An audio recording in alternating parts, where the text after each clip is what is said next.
Relax, relax, relax.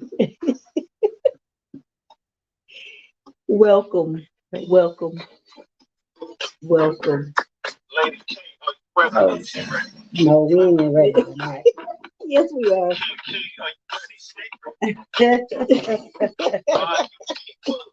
I thought so. Got it locked into the ladies. Ladies came, Kiki too. What's the Bayou Fever? You know how they do. Breaking news. I'm trying to get into it. Where's the alcohol? I definitely need it. Advice when you issues. Just wait till a break and they say something. Amazing guests live on set. You can laugh to your heart's content. They appreciate your love because it's truly a blessing. Yeah, my name's Soccer Boss and I approve this message. So, okay.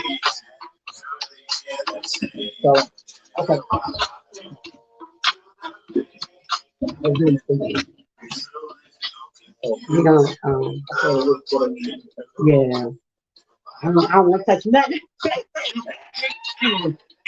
Yeah. Hey. Yeah. We late, y'all. But we here. Yeah. I started 7:30.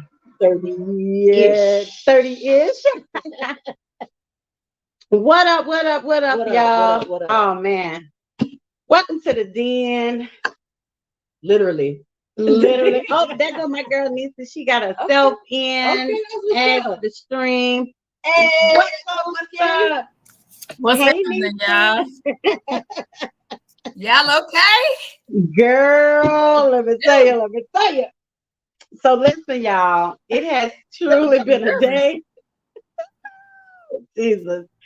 It has been a day today, but we are not going to let that stop us from doing what God has designed. What? Okay. Hallelujah. So, okay. So, what's up, Kiki? I don't have no word. What's going on, boo? Tell me about your day. Tell me about your day. Man, it's been a day. It's been a hectic day. But guess what? God is good, and that's all I can say. Got through it. We here now. Obstacles, but we here now. And the devil is a lie. Yes, Lord. Yes, he and is. the truth ain't nowhere in him. Okay. Nowhere. Okay. Nowhere. See, when you're doing good stuff, you know what I'm saying? When you're being promising and you're promoting good and you're doing good, something gonna always try to wiggle its way into what you got going on. But what's meant for us, it's meant for us. Yeah. Ain't nothing nobody can do about it. See our home girl, Lady Cat, she's all the way in the who? I'm in Florida. See, she's in Florida. So, but yeah, all is well. Holiday was good. I was able to go home, spend some time with my babies. Cellular life. Put my foot in some sand, what I've been trying to do for the longest. Yeah. So I was able to, you know what I'm saying, relax, relate, release, and press the reset button. So, hey. Yeah. What about you? Birthday girl. Yes, birthday girl. Let me tell y'all something. Birthday girl. Baby, let me tell you something. I am not 20 anymore. Do you hear me? She tried. Well, basically, holiday weekend, we didn't do much. It was just me, mom, and V. Okay. We decided V wanted to throw a little something on the grill. So we threw a little something on the grill, just for us. Mm-hmm. And we just kind of stayed home, relaxed, didn't do much.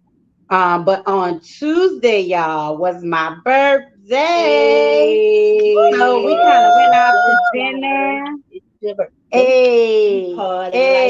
your birthday. Yeah. So we went to Papacitos, which I hadn't been there in a while. Nice. So the food is actually amazing. It is. And I had these margaritas, y'all, these big ones, and big ones.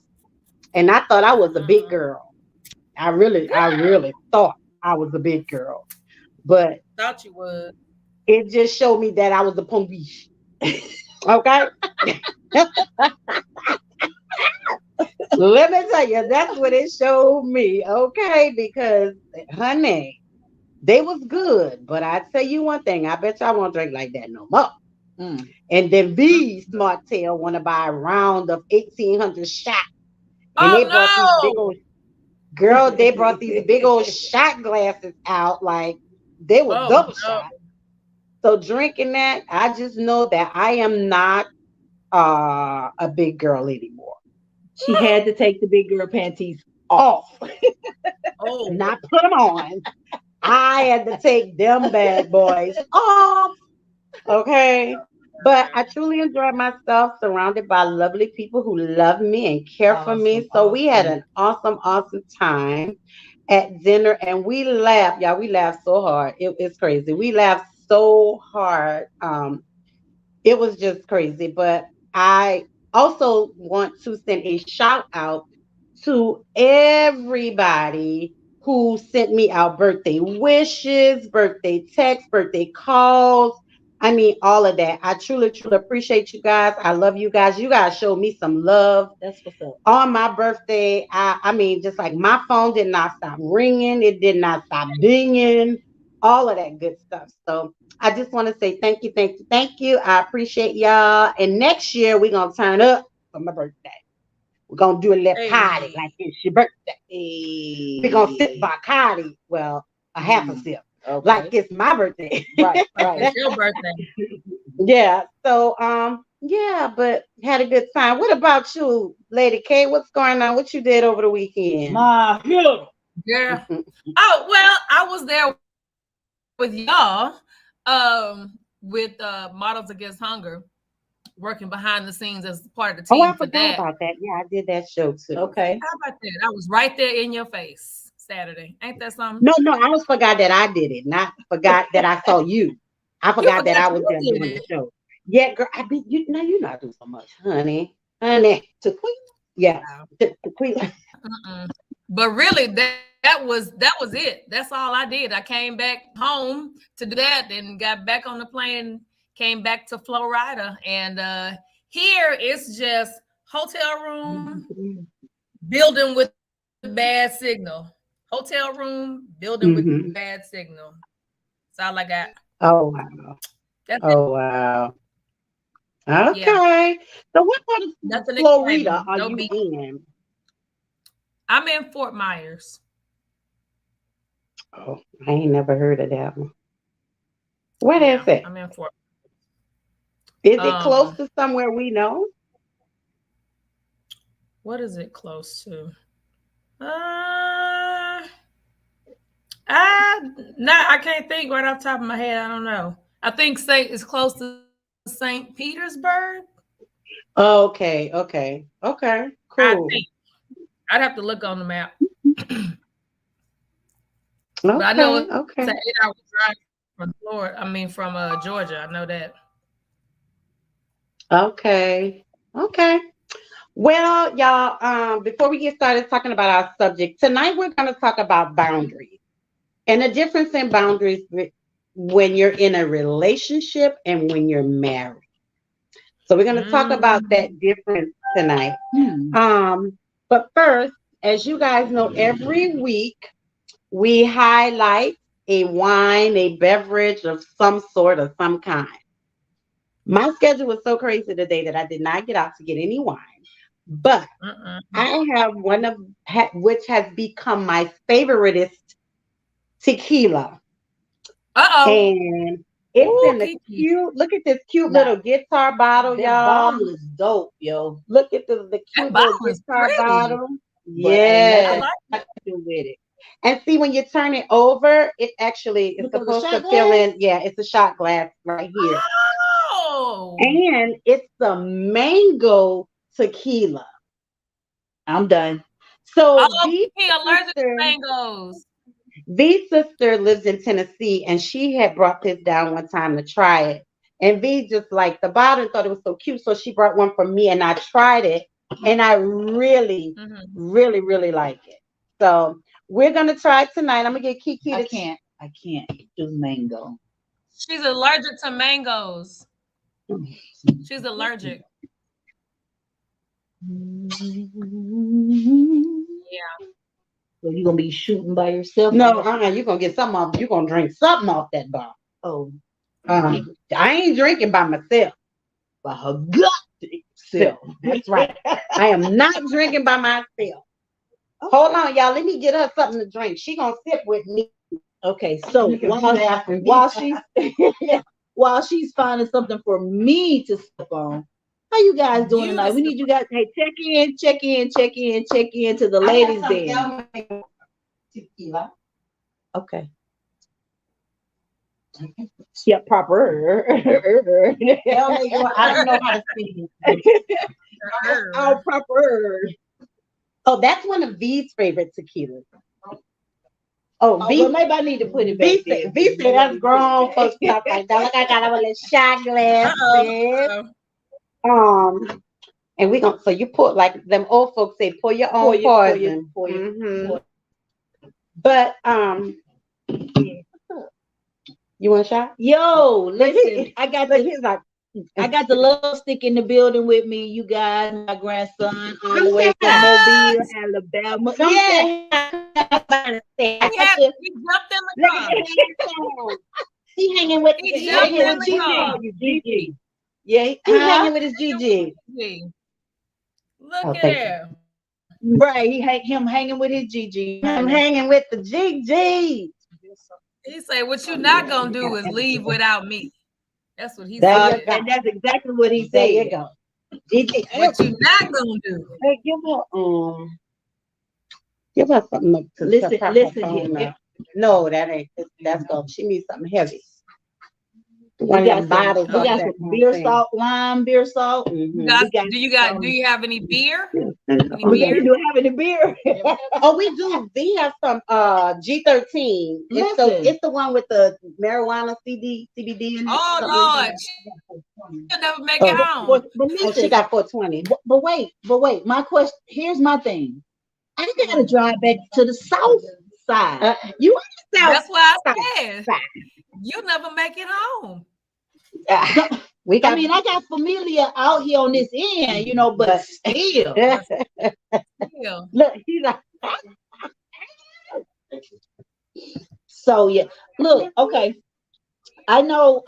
With the ginger ale, yeah, they give him a ginger ale. So I know we were going to discuss some boundaries this afternoon, but I do have something that I really want to put out there, and this is something that just recently happened. It came on the news, and I don't know if it's a subject for another time or we can discuss it right now as well because put it out there.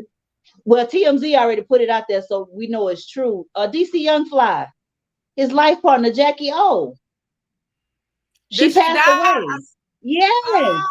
Oh, I did see that headline pop up, but I didn't click on it to see what it said. I was hoping it was something about they got married or something.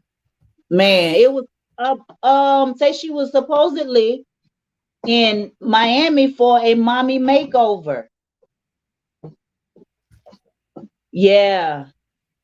And that's some Kanye mama stuff right there. And then they say the actual she posted that she was down in Miami, right? They say that post off of the doctor's page is gone. Well, yeah, because she's gone. They gotta get rid of all the evidence. Partner Jackie O. They gotta get rid of all the evidence. Well, you can't.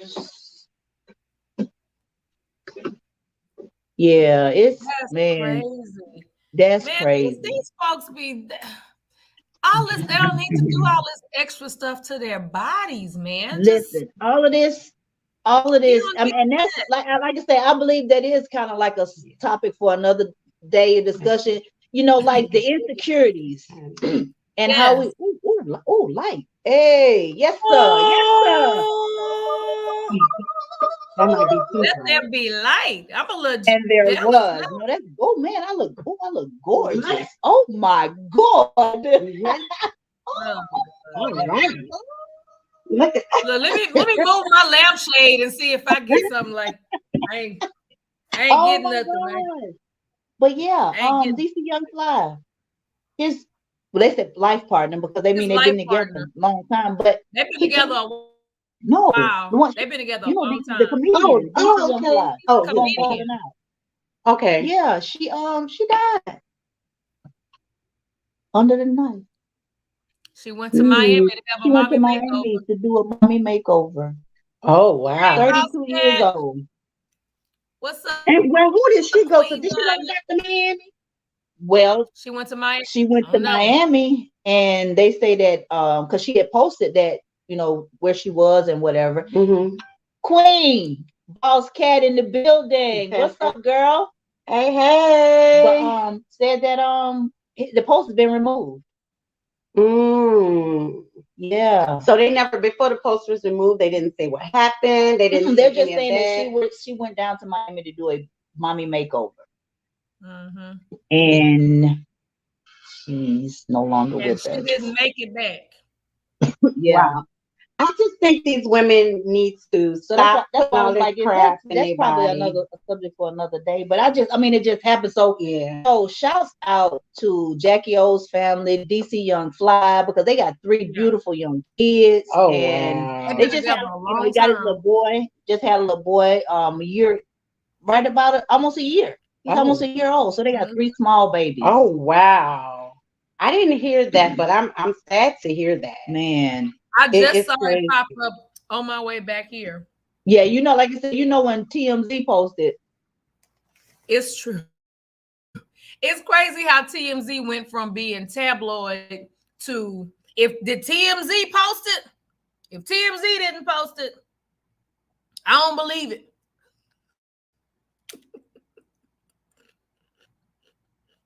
Okay, wait. What happened?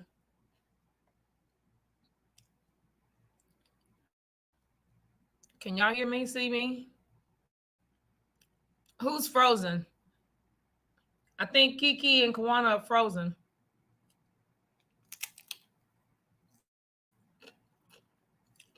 Boss Cat, can you see me and hear me?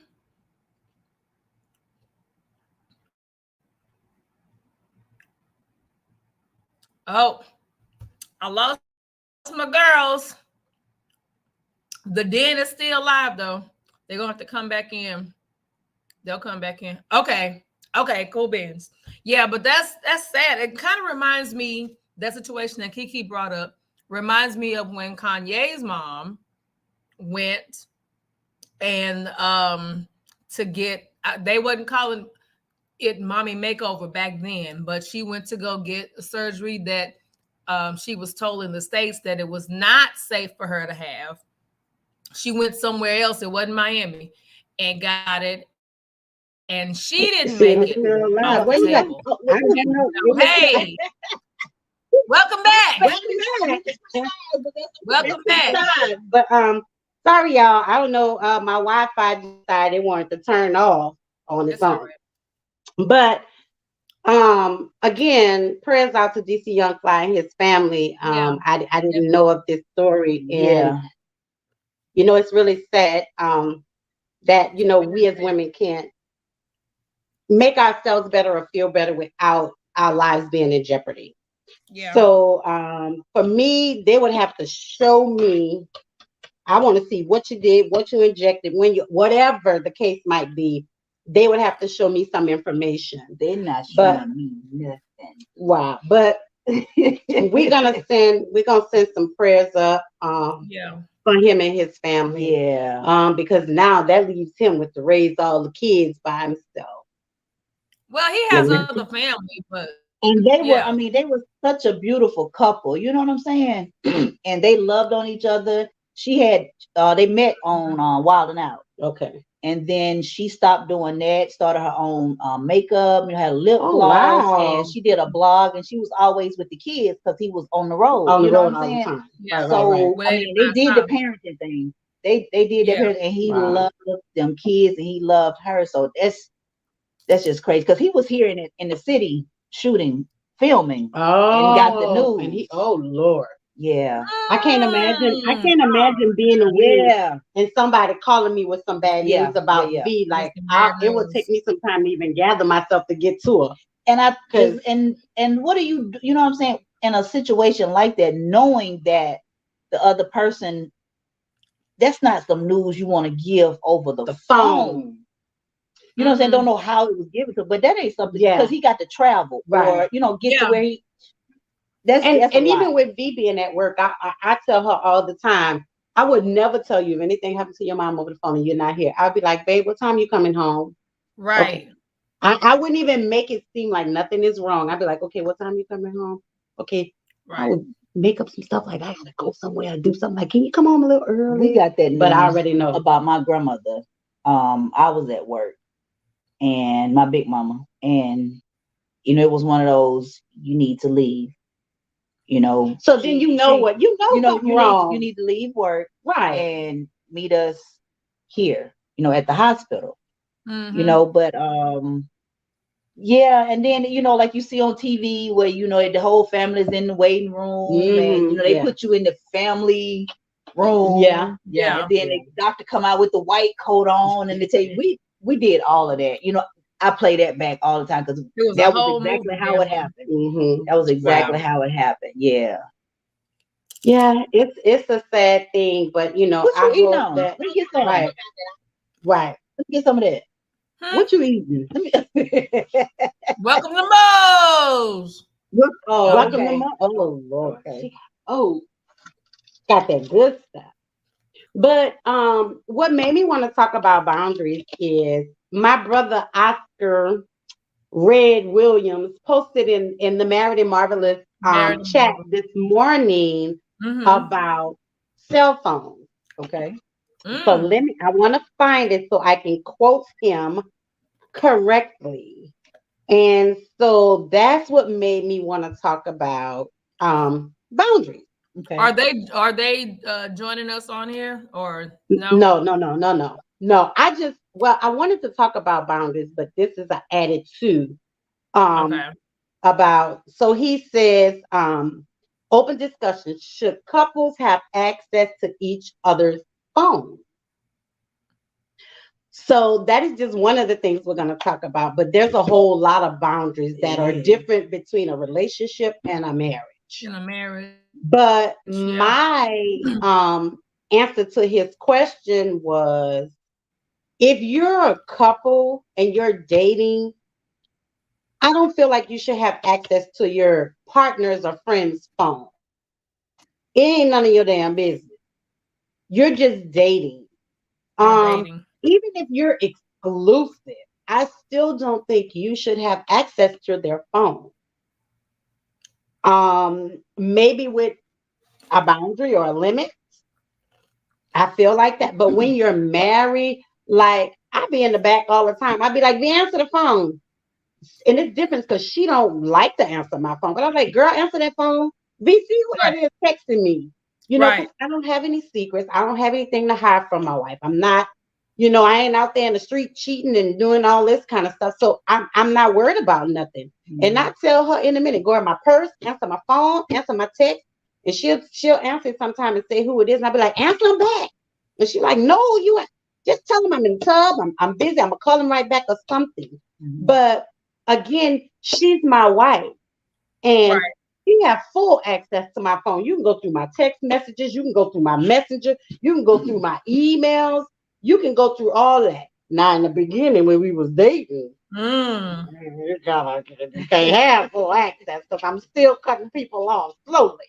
But once, we got, and long before we got married, but I mean, after 6-7 years in and we were planning a wedding, it's like, man, I don't care. Go at my phone. You can do whatever you want.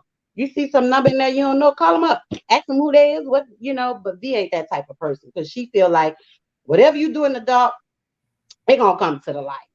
So, but I just feel like as a couple, when you're just dating, I don't think you should have full access to the phone. And I'm gonna tell y'all a quick story. Like when I first met V, after the first year we were together, I was planning a surprise birthday party for her when we first met.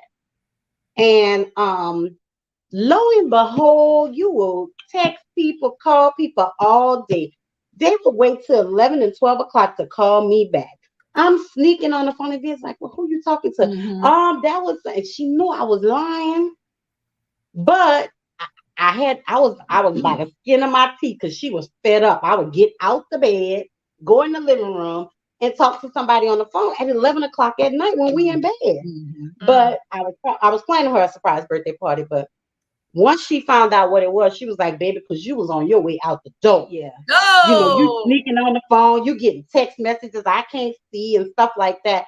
So, I mean, but that's a little different when you're planning something for somebody. But I still feel like as a couple, let's see what Kat said. Kat said, but in my previous marriage, he did not want me to have access. He would bust a gasket if I would even look towards his phone. And you did say previous, right? Well, she said at first we have access to each other's phones. So she's talking about now she do. Well, now, but in her previous marriage. Yeah, right. But in the previous, but again, that's her husband. So I feel like he should have access to her phone. Yeah, right. You know, right. But she said previous. Absolutely. Right. Absolutely. Right. But I mean, it's certain boundaries, and that's my feeling on it. How y'all feel about it?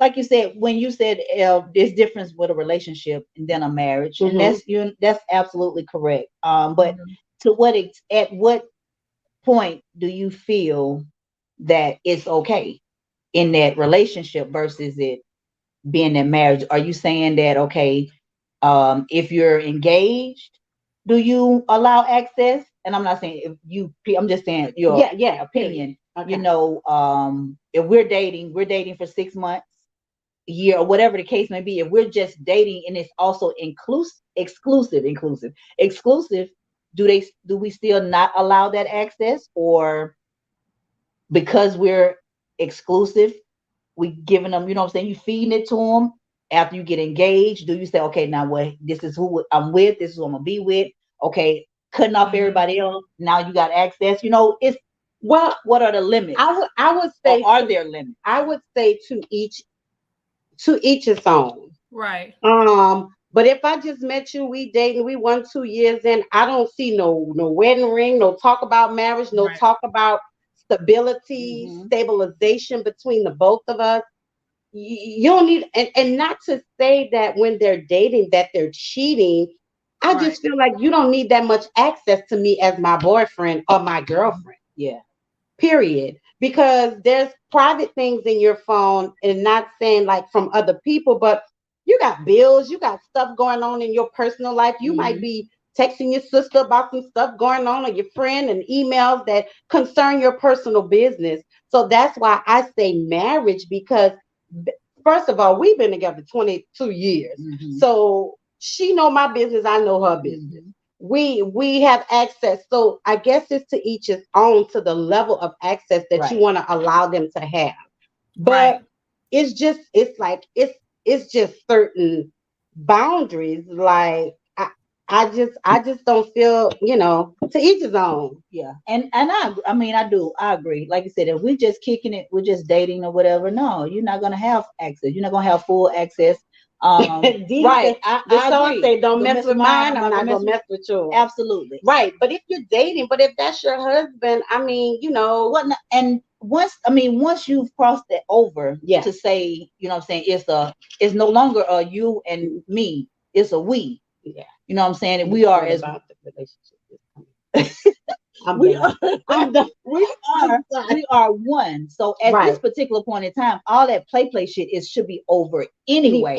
You know what I'm saying? So yeah, answer the phone, pick it up. You know what I'm saying? Do whatever you feel. You know what I'm saying? If you feel that's what you need to do. But if I tell you, like you say, hey babe, you know, answer that for me, or hey, can you pick it up, or text such and such back?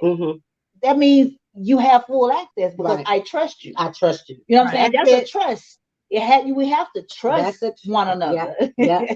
That's it. So what do you think the boundaries are as far as living with each other, like prior to marriage?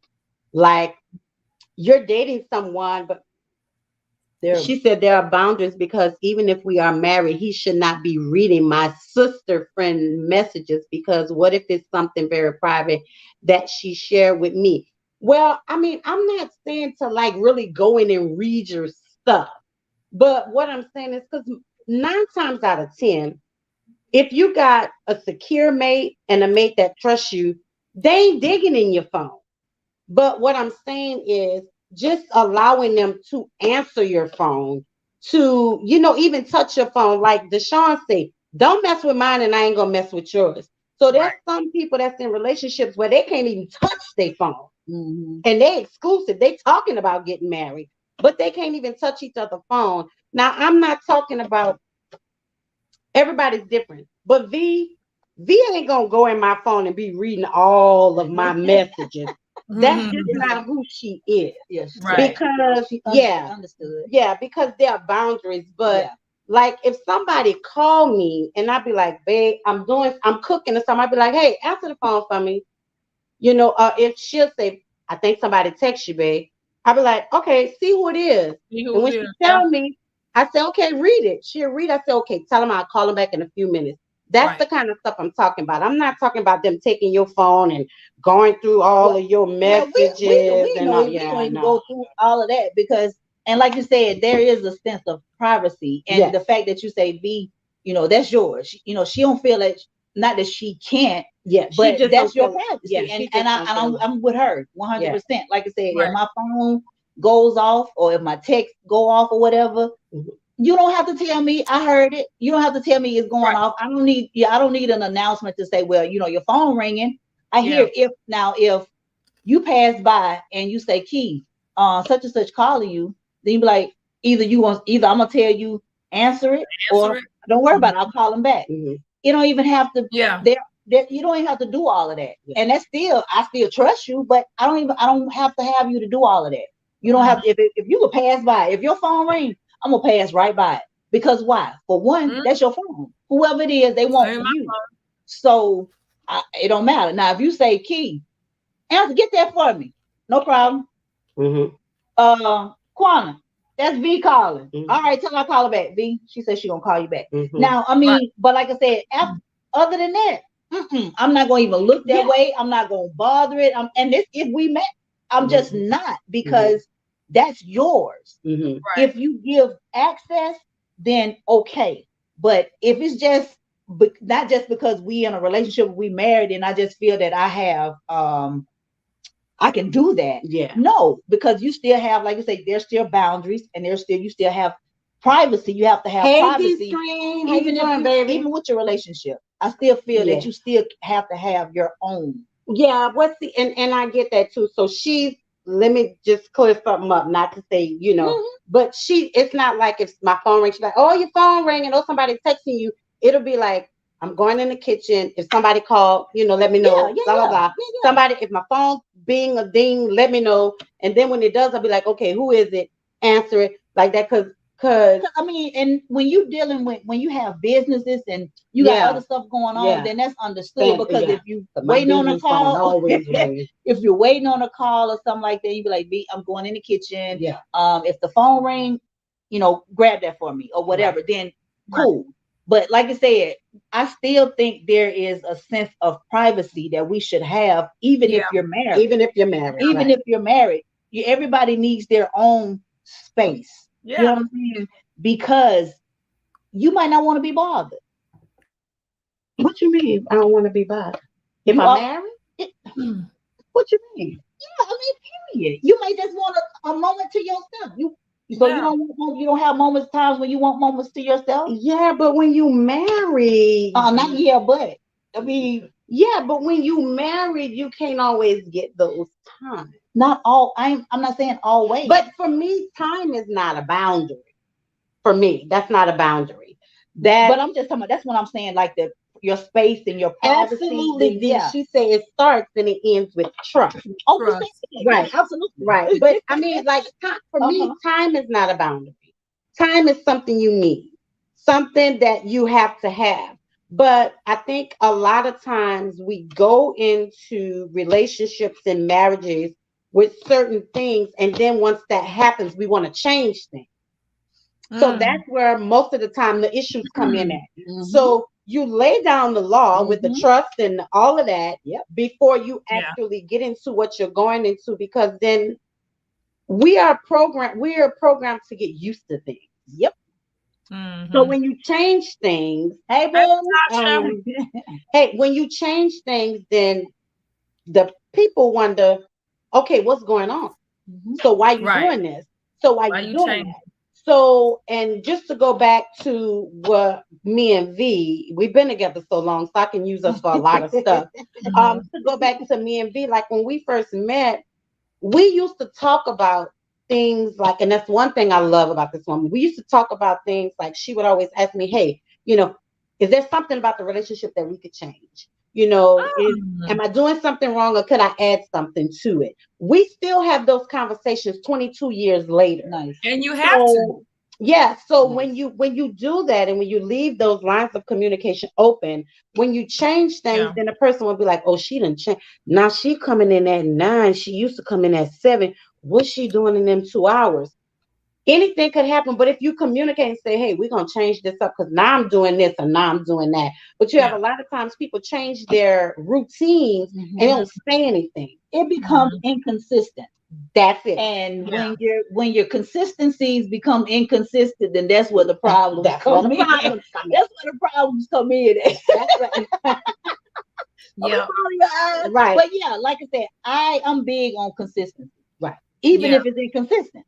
Right. Because at least I know you consistently inconsistent. Right. You know what I'm saying? That's communication, baby. Yep. And that's just real talk. If we're gonna communicate and you're gonna be consistent, and something I've been learning too, as far as being expectations, because when I say big on expectations, if I expect, and this, I'm only expecting it because you put it out there. Absolutely. Right. I'm not going to expect you to do nothing that we didn't have a conversation about. Right. So I can't get upset if it don't happen. If it don't happen. But if we've had this conversation, I'm expecting it. So if it don't happen, then there goes the pacifier. You take a baby, you put a pacifier in their mouth. You know what I'm saying? You shut them up. Once you snatch that pacifier, they're going to holler. That's because I'm expecting, you know what I'm saying? I mean, so my mouth, I'm closed, I'm hushed. Here you go. Snatch that out of there. Now I'm yelling, I'm crying. You like, but why? But what? Okay, because I expected it. That's why it's hard. Yeah. But like you say, it's about communication.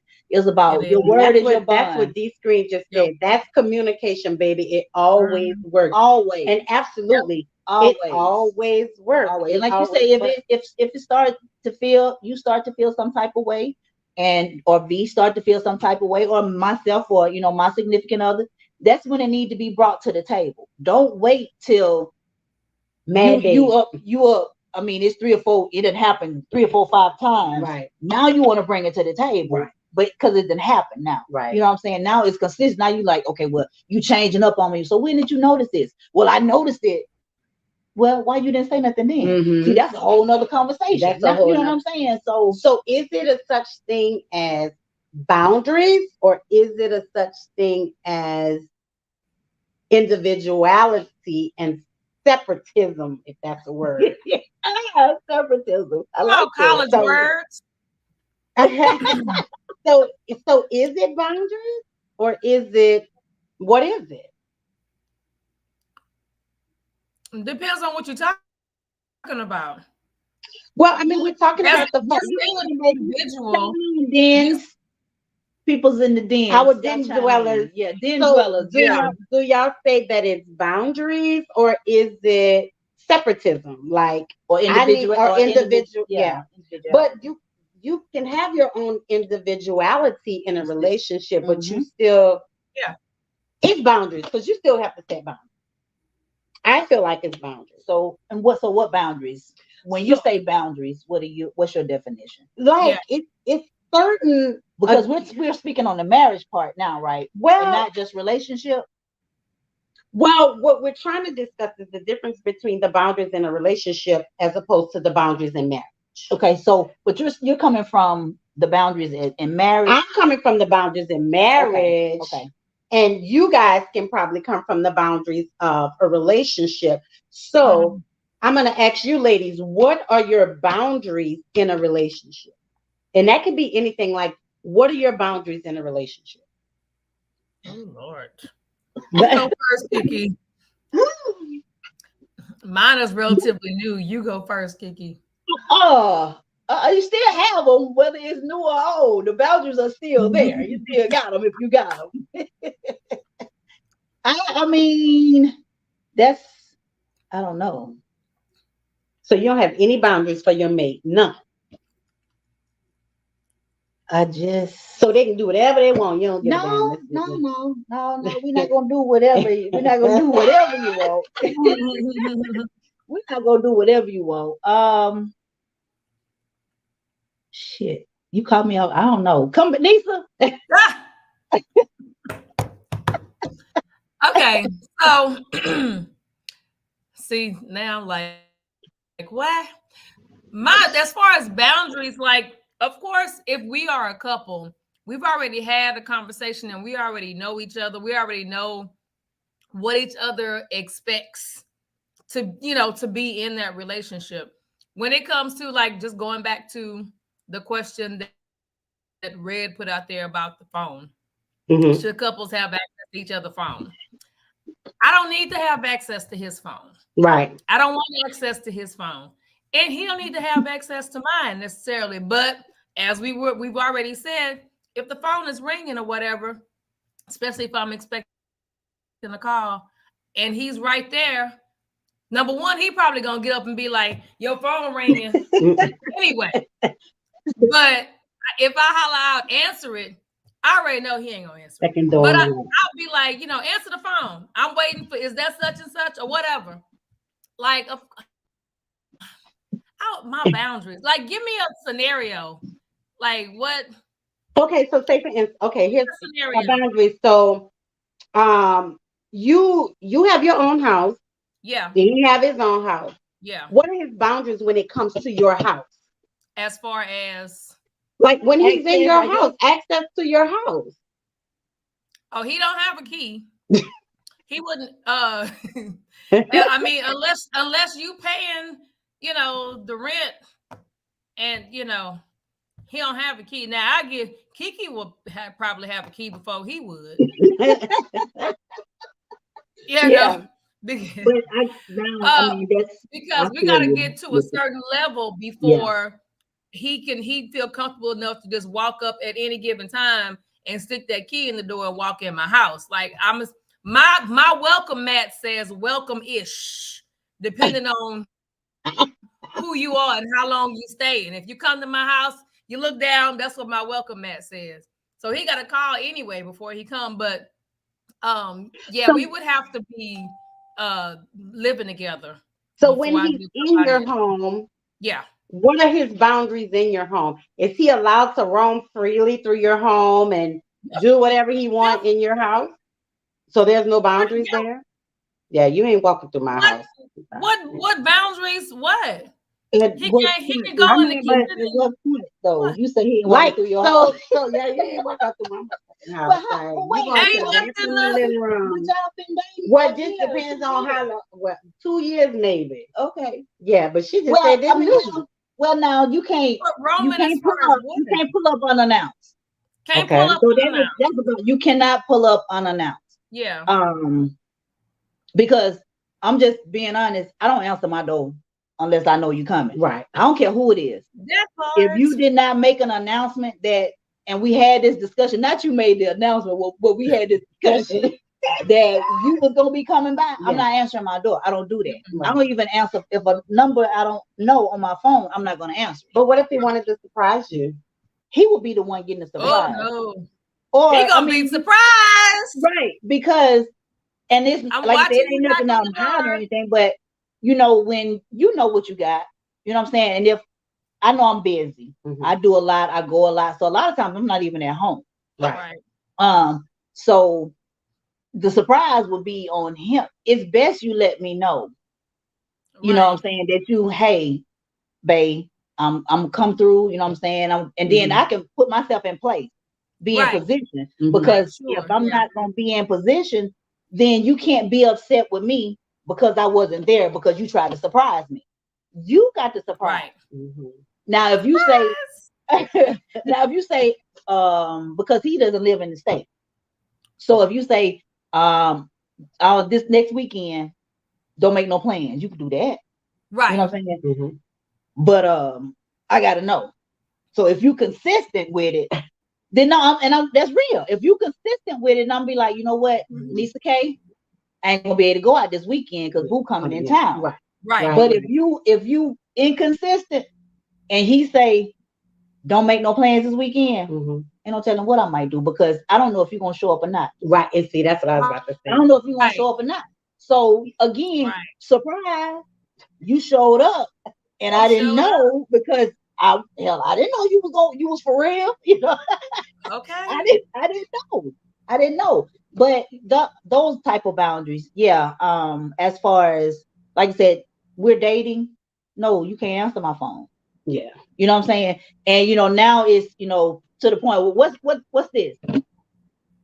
The face down mechanism. You know what I'm saying? Oh. You know, when people turn their phones face down. Yeah. Now, there's a app, there's something on your phone to when you turn your phone face down, it shuts it off. Do not disturb. It goes to the D&D. Oh, really? So now, and that will be for Androids. for the drawer, if you set it up like it's a flip. Oh, okay. It's called flip. So if you see my phone down like this, if somebody's trying to call, instead of me trying to go in and put it on do not disturb and all that, just flip it over. It goes directly into D&D. Oh, now I know that I'm learning, y'all. I'm learning. But normally, you know, when you see guys, majority of the time when they, you know, their phones flipped over, that's kind of like a mechanism. Why he got his phone down? Why is his phone flipped over? You know, but that's weird.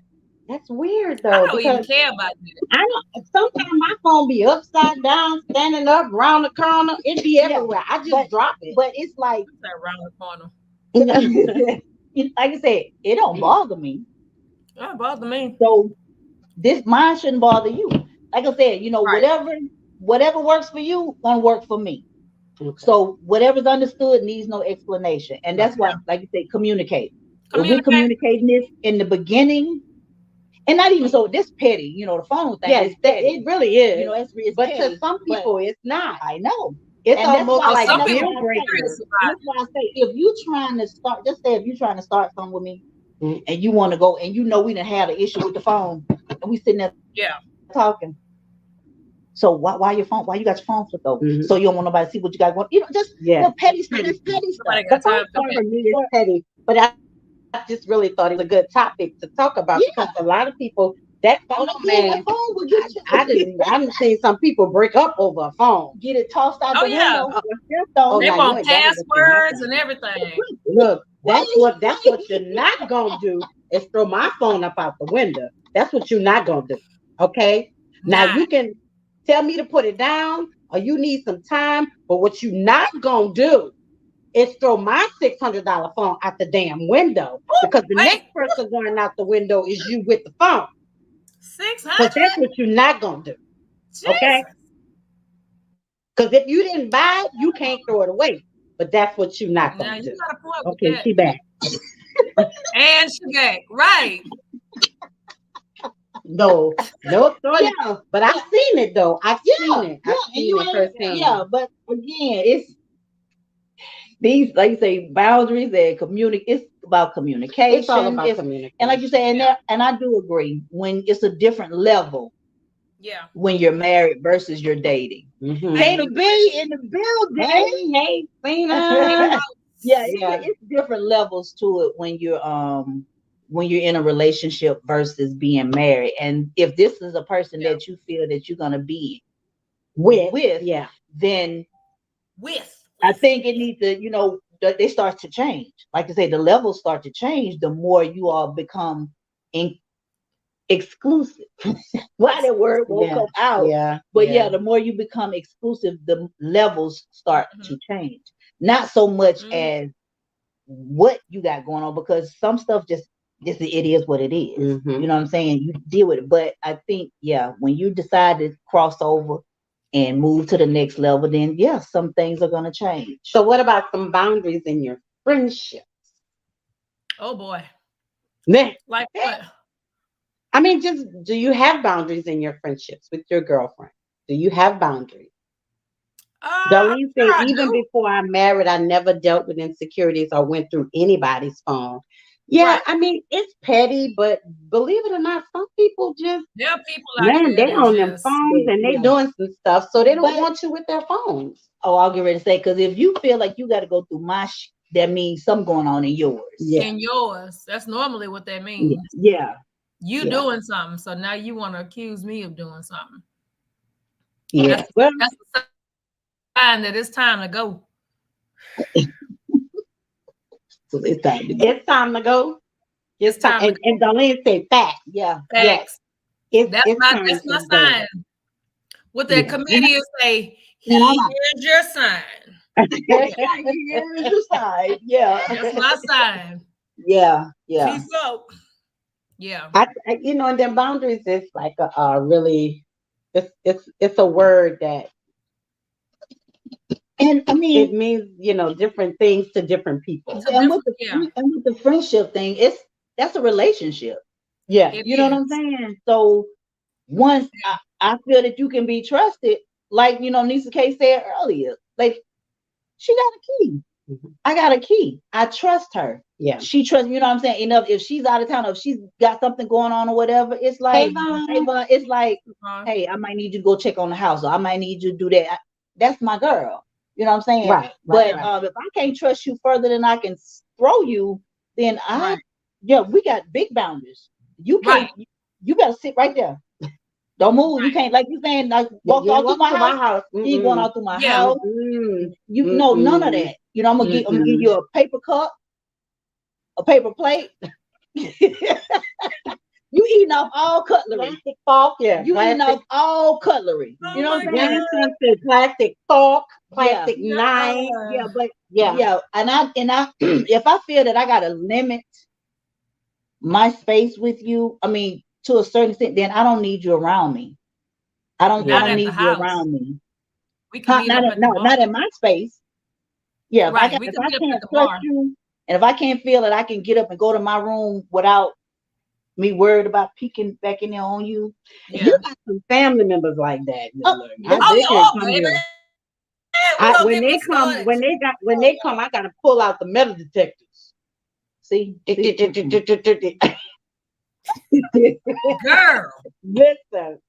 Yeah, and it's just about, for me, it's about respecting that other person and their property and their things all together. Because if you respect me as a person, then you're gonna respect my property. Absolutely. You're gonna respect my phone. You're gonna respect my house. Absolutely. That comes along with the boundaries. If you don't, then there are boundaries. Like, you can't come to my house. And if you come to my house, you better sit there on that sofa and don't move. We actually gonna sit on the porch. Not even coming. How about that? Not even coming. We're gonna sit on the porch. We're gonna sit outside, like the house that we used to live in East Point. Be like, you know how your grandma used to say, don't have all them folks, all them spirits in my house. Have them, y'all wait right down on the porch. She'll be out in a minute. Right, She'll be out in a minute. Yeah. No. That's true. Yeah, they know what's going on, and like you said, it runs deep. Oh yeah. Those spirits and energy and all of that stuff, that's real. Yeah. And I'm real big on it, that my discerning spirit don't lead me wrong at all. And I listen. Because the minute you don't, you be like, man, see, like, God damn, I knew it. Yep. Right. And most of the time we already know. We already know. But we still just hard headed. It's in that good Yeah. And let me tell you one thing: always trust your gut, whether you spiritual or not. And I got a lot of good, so I got a lot of trust. I'm so done. I'm done with you. Always. You play too much. I'm done. You play entirely too much. Like for real, always trust your gut. And you know, my mom used to be like, back in the day, she'd be like, I bring somebody home. We talked about this before, and we talked about friendships. She would be like, something about that little girl. I don't like that little girl. I don't want her in my house no more. And she always say, that's not your friend. Yep. And I'm a grandma, and I still say, because my discernment is powerful. Amen. Amen. And she used to be. I'm a Gigi, and I agree. and she would tell me things. You know, back then when you were young, we'd be like, "Oh, mom, you don't know. She this, mom, she that," and she like, "Girl, that's my friend." Said, that's my friend. Yeah. And she like, "That is not your friend." Right. Look, D say that's her all day. That is not your friend. Not your friend. I'm telling you. And it's so crazy because I would always have to go back to my mom and be like, "Ma, you know, you talking about that girl. You was right. She did this, or she did that, or she did this," and she was always right. But you know, of course, we don't want to hear that, of course, because we like who we like. We think we're friends. We think that's our friend, because and really that's our spirit, though. Because if you're that type of person, if you're that friendly and you know that outgoing person and that very spirit, then people have a tendency to come towards me. You know what I'm saying? Yeah, they're attracted to you. Yes. And it's like, you know, I be trying to figure out, because some of them I don't be want. I mean, get out, you know, some of them I don't be, don't bad, I don't be want those spirits on me. And I've picked up on it. And I've actually had to separate myself for that reason. Be like, okay, Lord, either you remove them or remove me. Because I picked up on it, I felt it. I picked up on it and I felt it, and that energy is very off. And I have a tendency to be off, and I talk with my face. Me too. So definitely. Yeah. Yes, you do. Yep. Anything that my mouth don't say, I promise you my face will tell it. Oh, definitely the face will tell it. Yeah. Yep. Definitely will tell really, it. Really, Nisa? Yep. Really, Nisa? Yeah. I mean, yeah, I can't hide it. I can't hide it. I quit trying. So I just, well, at this day and age, I used to do it, you know, and I try not to, you know what I'm saying, I don't want to hurt nobody's feelings, and I don't want to be this. So I would just kind of shut down and keep quiet. You know what I'm saying? I'll go into my old little zone. Like, seriously, I just remove. But now, after 50 plus, nah, ain't no need. Ain't no need. I'm not finna get a hernia. Look at me I'm not finna get a hernia. I'm not finna get an ulcer. I'm not finna get an upset stomach. No. Nope. We're not getting. In the words of the Rude Boys, it's written all over my face. I don't have to say a word. You don't have to say a word. So listen, y'all, I want to, you know, we're finished with the boundaries, because there's really not much to say about boundaries, but I really wanted to talk about that was good though. Thing. That's good. No, that's a but good. I want to talk about this Reddit. DC boy. I really want to talk about this Reddit that Nisa sent to me about a pageant runner-up. Oh, that one. About a pageant runner-up. Okay. So this lady that was in a pageant, she was the runner-up. And because she did not win, her husband charged on the stage, took the crown, and smashed it in a massive tantrum because of her loss. Yes. Let me see if I can bring it up. So, yeah, what do y'all think about that? Okay, can you elaborate a little bit more on it? Can you read upon it? He grabbed his wife by the hair and tried to storm off, but was stopped by security. He grabbed the wife. The husband of a Brazilian beauty pageant contest threw a wild tantrum after his wife lost. The man rushed on the stage after the winner was announced and smashed her crown to the floor. He then grabbed his wife by the hair and tried to storm off, but was stopped by security.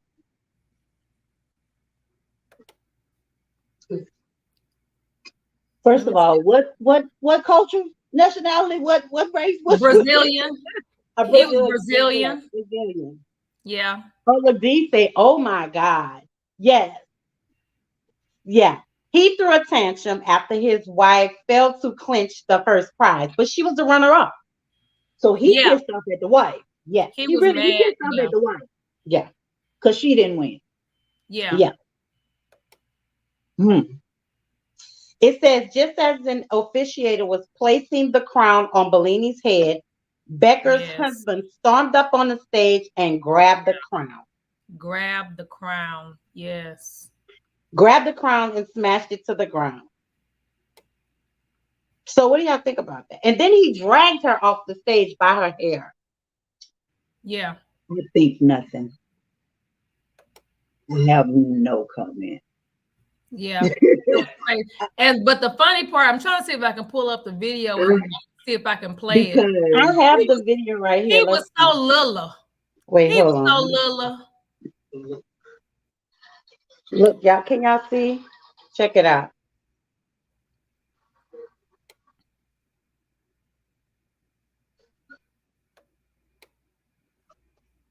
Look at this. Oh, shit.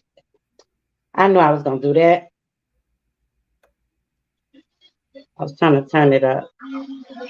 So here's the video. Uh-oh. Oh, shit.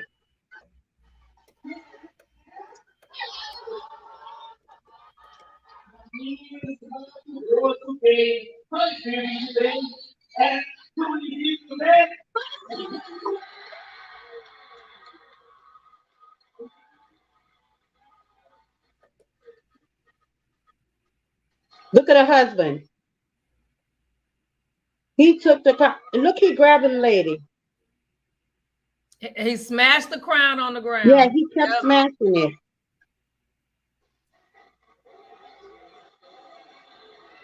And smashed it again.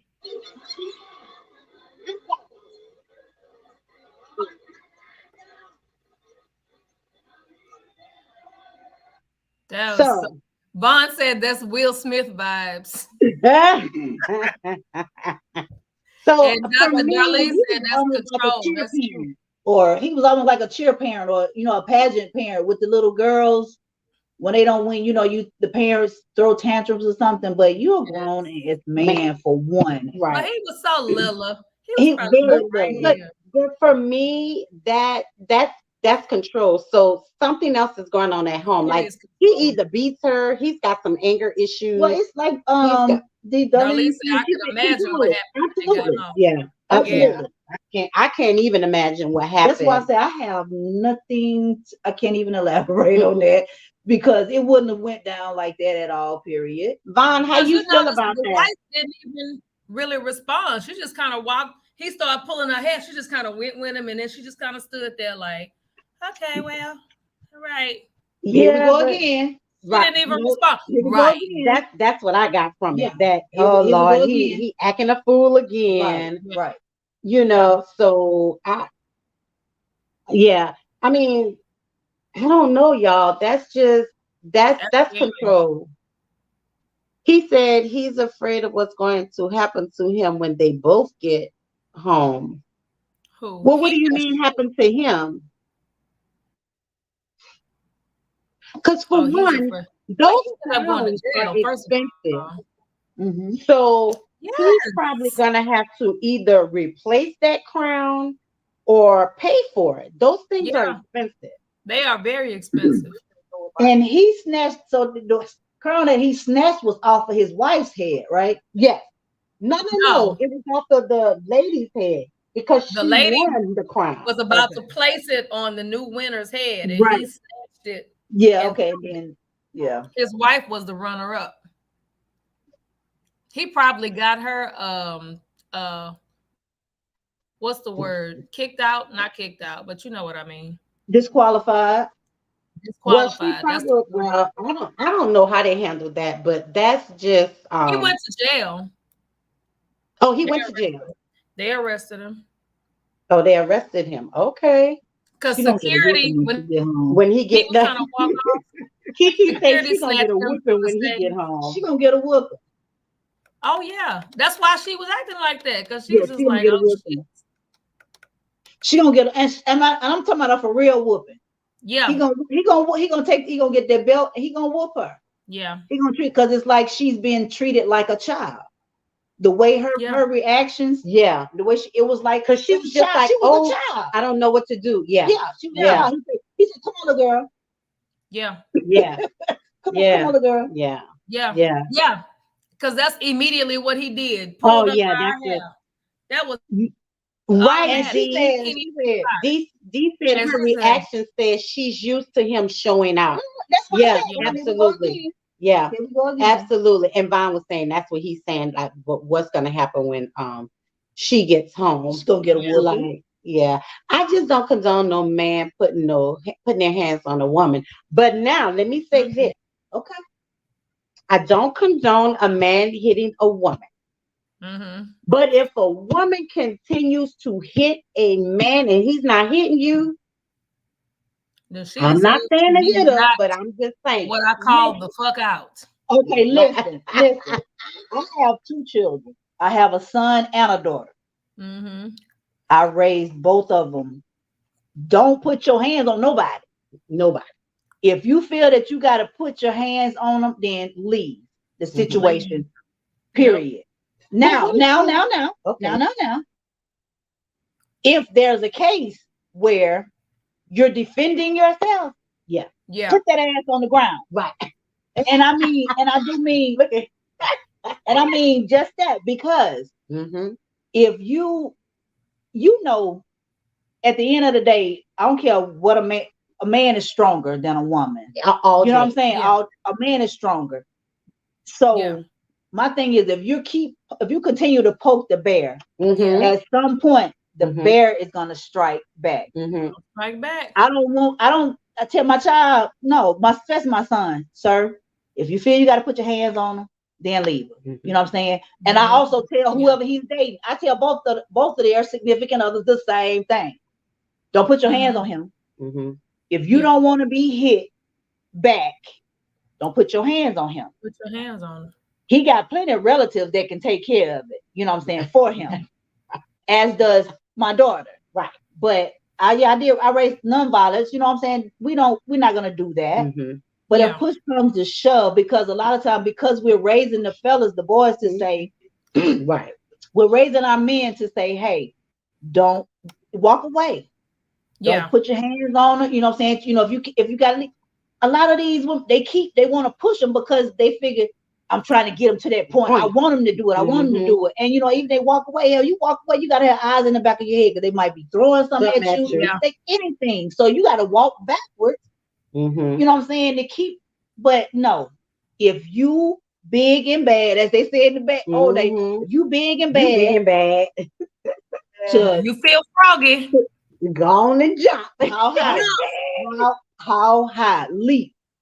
I break. Don't put your hands on. You know what I'm saying? Don't put your hands on no woman. But if that woman persists, thinking that he ain't gonna do nothing, and you know what I'm saying, then tag her.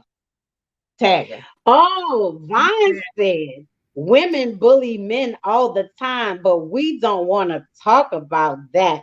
Well, we can talk about it in a minute. Hold on. Talk about it. Let me correct him. Vaughn, see, you're just tuning into the ladies' den, but we did a 2-week topic on domestic violence, and we talked about that women are not the only ones that are domestic violence victims. That's right. There are men who are domestic violence victims as well. Right. So we do talk about it, and we have talked about it, because there's some men out here. I mean, there's some women out here that are just as worse as men. They beat men, they control men, and some of the men are afraid of them. So yes, we do talk about it, and we talked about it for 2 episodes for 2 weeks. So we did. You can go back and look at our 2nd or 3rd episode where we discuss that, and we talk about men that are victims of domestic violence as well as women. as wet women's, as well as women. It's the tequila, y'all. As well as women. But my thing is this totally across the board. Yeah. My mama said, if they ain't your child, don't put your hands on them. Yeah. So don't put your hands on a man. Don't put your hands on a woman. But again, I feel like this. If I'm in a fight with V, which we don't fist fight, but if I'm in a fight with V, if that ever happened, and she hit me and I walk away, I'm trying to walk away and she continuously hit me, I'm going to beat the shit out of V. Point blank, period. We going to fight. Darlene says, I have one son also and 4 girls. What they say? Run that back, G. Run that back. What you say? Nothing. What you say? I have one son also and 4 girls, and they saw me go through it, and he almost took my life. And I stayed by myself a long time before my husband now. So yes, I'm a survivor. Baby. Yeah, I'm glad that you were. Domestic violence is so prevalent. We're going to do another show about it, but we're probably going to wait a few more months before we do, because we did a 2-week thing on it, and we intertwined sex and human trafficking along with that, because it goes along with domestic violence. But yes, Vaughn, we talk about the men that are being bullied, that are victims of domestic violence as well. There is no topic that we don't talk about. And again, for the viewers, I mean, if there's a topic, if you have something, if there's a topic that you want us to talk about, send it to us. Y'all can send it to our email at theladiesden23@gmail.com. Or you could put it on our Ladies Den page, or you could put it in our Ladies Den Messenger. There is nothing that we don't talk about. And we're not biased over here. Even though we're women, we talk about the things that happen to men too. Absolutely. Because everything that happens to a woman, believe it or not, it happens to a man. It's just men don't talk about it because they feel like people are going to tag them as weak and all of this. They just don't talk about it. But it's happening to the men, and we do discuss that. Yeah. And we would like for some men to come on the show and talk about it. Yeah. But of course, that's probably not gonna happen, because they don't want nobody to know they was weak and they had this going on and that going on. But there's no tag on domestic violence or bullying. Right. Women bully men, men bully women, children, all of that. There's no label on it. It's humans. Across the board, from kids to adults. So yes, Vaughn, we do speak for the men, honey. Absolutely. We do speak for the men. And Dee, I forgot. Oh my God, I forgot that you are a domestic violence survivor. So we will definitely have you on the show the next time we do it. Yeah. See, and she said her husband went through, with his ex. So it's out there, it's out there. And again, like I said, we had Miss Natalie Purdy on the last time. She's got a story. Oh my gosh, she got a story. Man. She's a domestic violence survivor. So she actually works for a domestic violence association or foundation, whatever it's called. And she also sits on one of the boards for sex and human trafficking. So she was able to give us a lot of information, a lot of places where women can find help and things of that nature. So, and also as a part of my nonprofit that we're doing, I am going to have a home for domestic violence victims. So once we get all that going, I have information on that. But that will be that, because, and I don't know who this person D is. Screen, I've been knowing D for years. But that would be definitely. Oh, D Screen? Yeah. She done changed her name. See, that's what I'm talking about. Well, she's a doctor now. She's got her PhD. So she's Dr. Darlene Screen. You know who that is, right? Yes, been following her the entire, like, this is what I'm talking about. People on Facebook be changing their name and you looking for but I was just something, and then they come back from Kalamazoo and you like, I don't know who you are. Oh, we would definitely have you. Yes, Dee, she has a PhD now, so she's Dr. Darlene Screen. I would love to hear congratulations. Her congrats, Dee. Her situation, you know what I'm saying? Because the fact that she went through it And she went through it, and her husband went through it, and now they are a couple. So I would love to hear how that even happened. How they met, first of all. How that even happened. Yeah.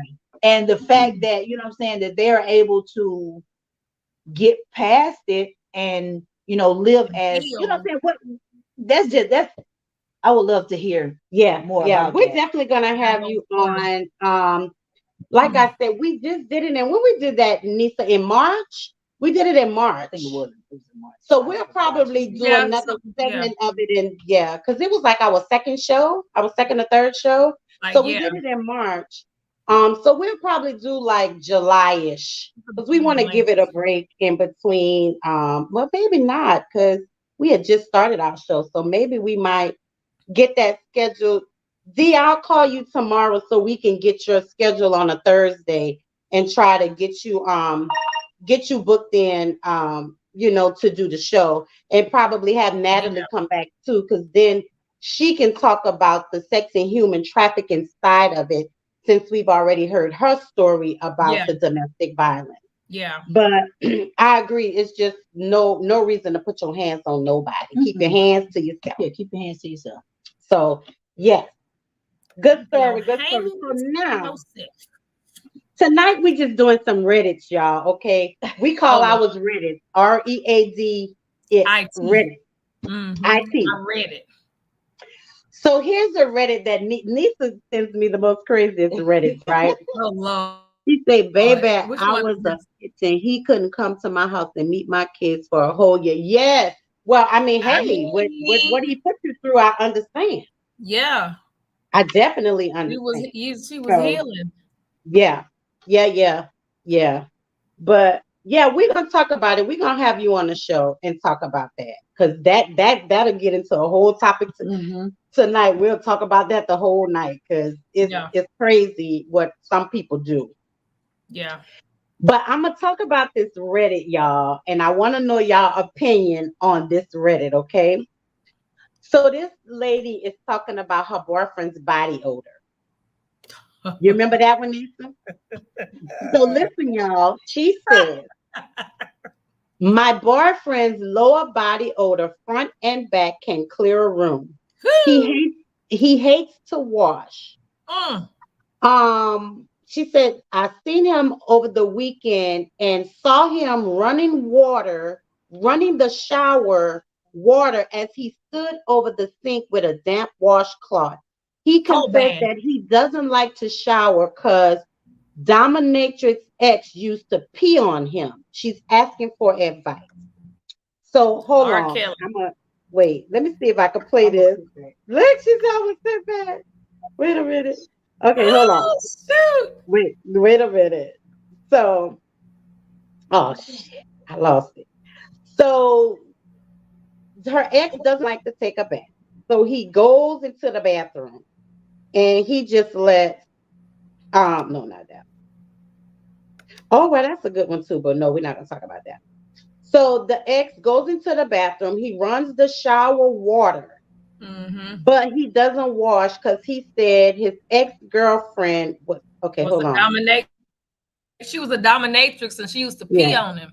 Listen to he attributes that. Yeah, there you go. I peeked in and saw him running shower water as he stood over the sink with a damp washcloth. He confessed that he doesn't like to shower because dominatrix ex used to pee on him. Advice? I'm very confused. So he doesn't shower because his ex used to pee on him? He in the bathroom just doing hoe baths at the sink? Hoe baths, like some type of bird? He enter a room, he can clear that shit out, sis. The nuts stink. The ding-a-ling stink. The Gucci cat stink. I love her. Oh, I love her. So, thoughts. Oh my your thoughts on that? Anybody? First of all, we wouldn't be that wouldn't be my boyfriend. Like, how y'all get together? And because he had to already stay. No, ma'am. Was already in the fan. That's something get on your sons about, your children Now you about. talk about boundaries. Now what You talk about boundaries. You need to know how to wash your ass. That's a rule.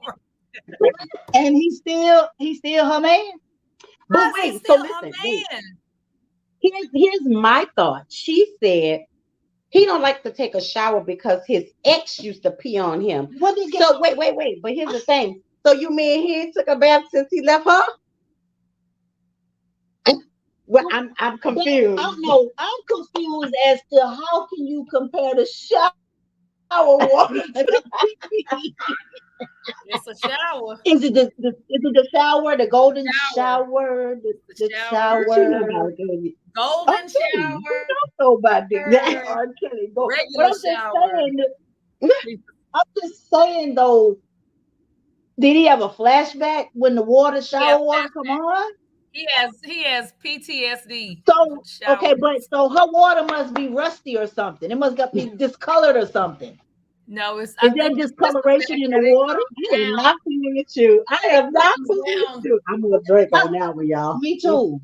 Me too. I think the fact that it just comes down in his face. Hashtag me too. You said because it comes down his face, but it's got to down on him. But is it rusty though?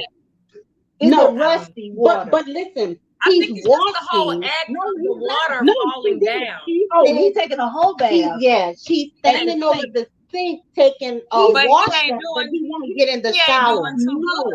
He ain't washing. Close your ears, baby. Close your ears, baby. He ain't washing a damn thing. He ain't washing. Because if all ends still got an odor, you don't want to wash anyway. Wait, Bob said he don't want to wash no memories away. Oh my God. No, he's scarred. He is scarred for life, y'all. Yeah, but because let me tell you something. My mama always told me one thing. If you the first person, somebody else smell you, I know you could smell yourself. You the first person. That part. When you sit down, exactly.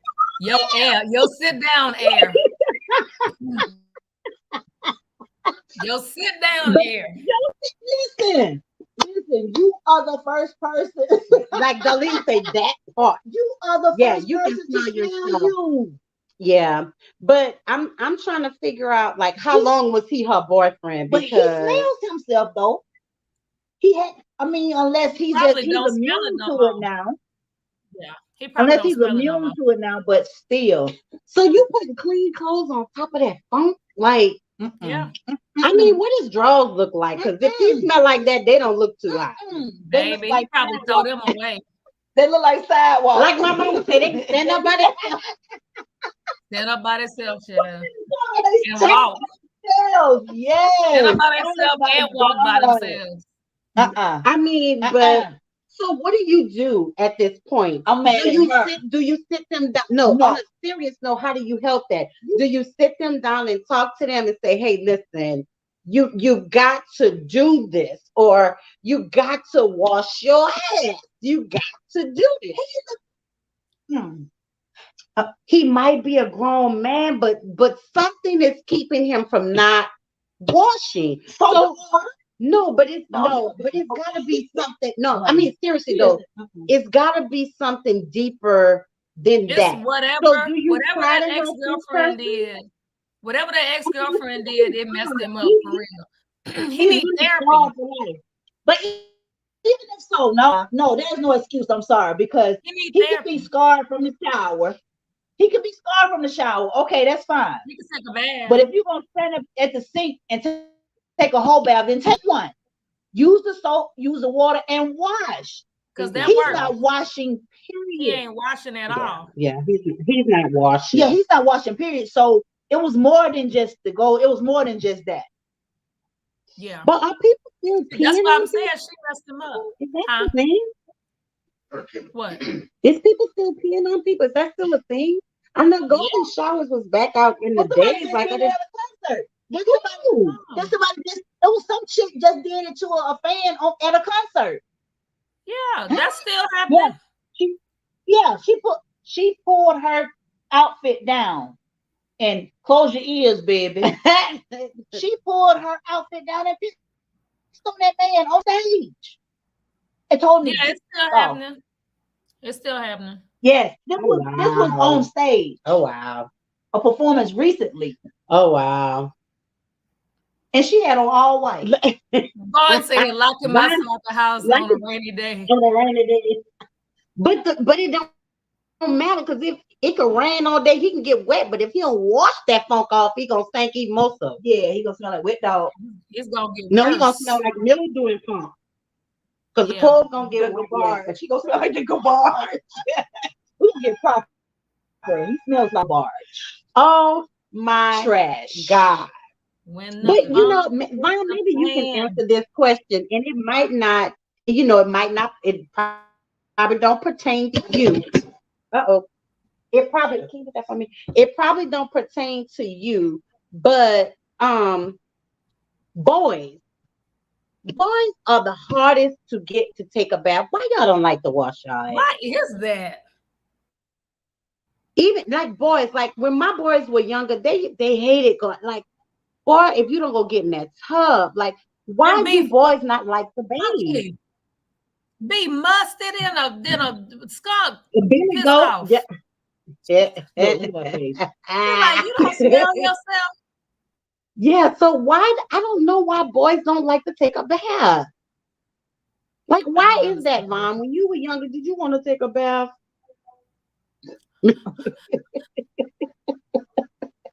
Well, don't put him on the spot. Did you want to take a bath? Like, to me, that's just nasty.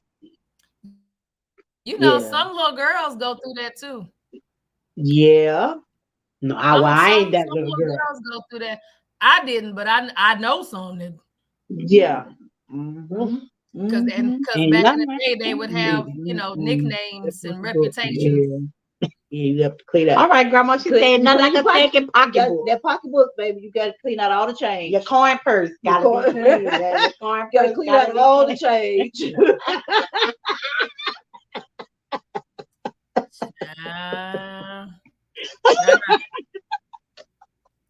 But I didn't know they were still out here peeing on people. You are what you eat.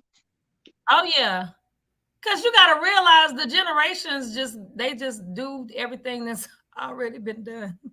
Yeah. And they think they're doing something new when they ain't. Yeah, they're really not. And they think they're doing something new, and they're not. It's like, child, we did this 15, 20 years ago. He'd be out here peeing on folks too. He probably is still peeing on folks in jail, prison. Aura. Robert Earl Kelly. Robert Earl. Who is Robert Earl? R. Kelly. Oh, yeah. Child, yeah. Well, he's sick. He needs some mental. He needs some mental help. Because he has some stuff happen to him. Yeah, I was gonna say that's what's wrong with him. Yeah, he never did get the therapy he needed. Yeah, but I mean, I thought the little peeing on people days were over. And if somebody gonna pee on you, please go wash your ass. No. Okay. Please go wash your ass. Y'all in your dominatrix and your domino, and your handcuffs. Then the handcuffs now. You know what? Close your ears, baby. This was Vaughn said little boys think that it's masculine to smell a certain way funk. Sometimes that's how we identify what a man is, because too often we are around our mothers who are smelling sweet. Oh, I never thought about it like that. Okay. Your face is everything. Oh my God. Coming from a woman who used to be a little girl, I can just say that ain't attractive. It ain't sexy. Now, wait. Let me digress. Let me back up. Let me back up a little bit. Come on. I will say, back in the day, in the other life of mine, when I was married, did she give you my husband used to come home at the end of the day in his uniform. Mm-hmm. There was times I wouldn't let him.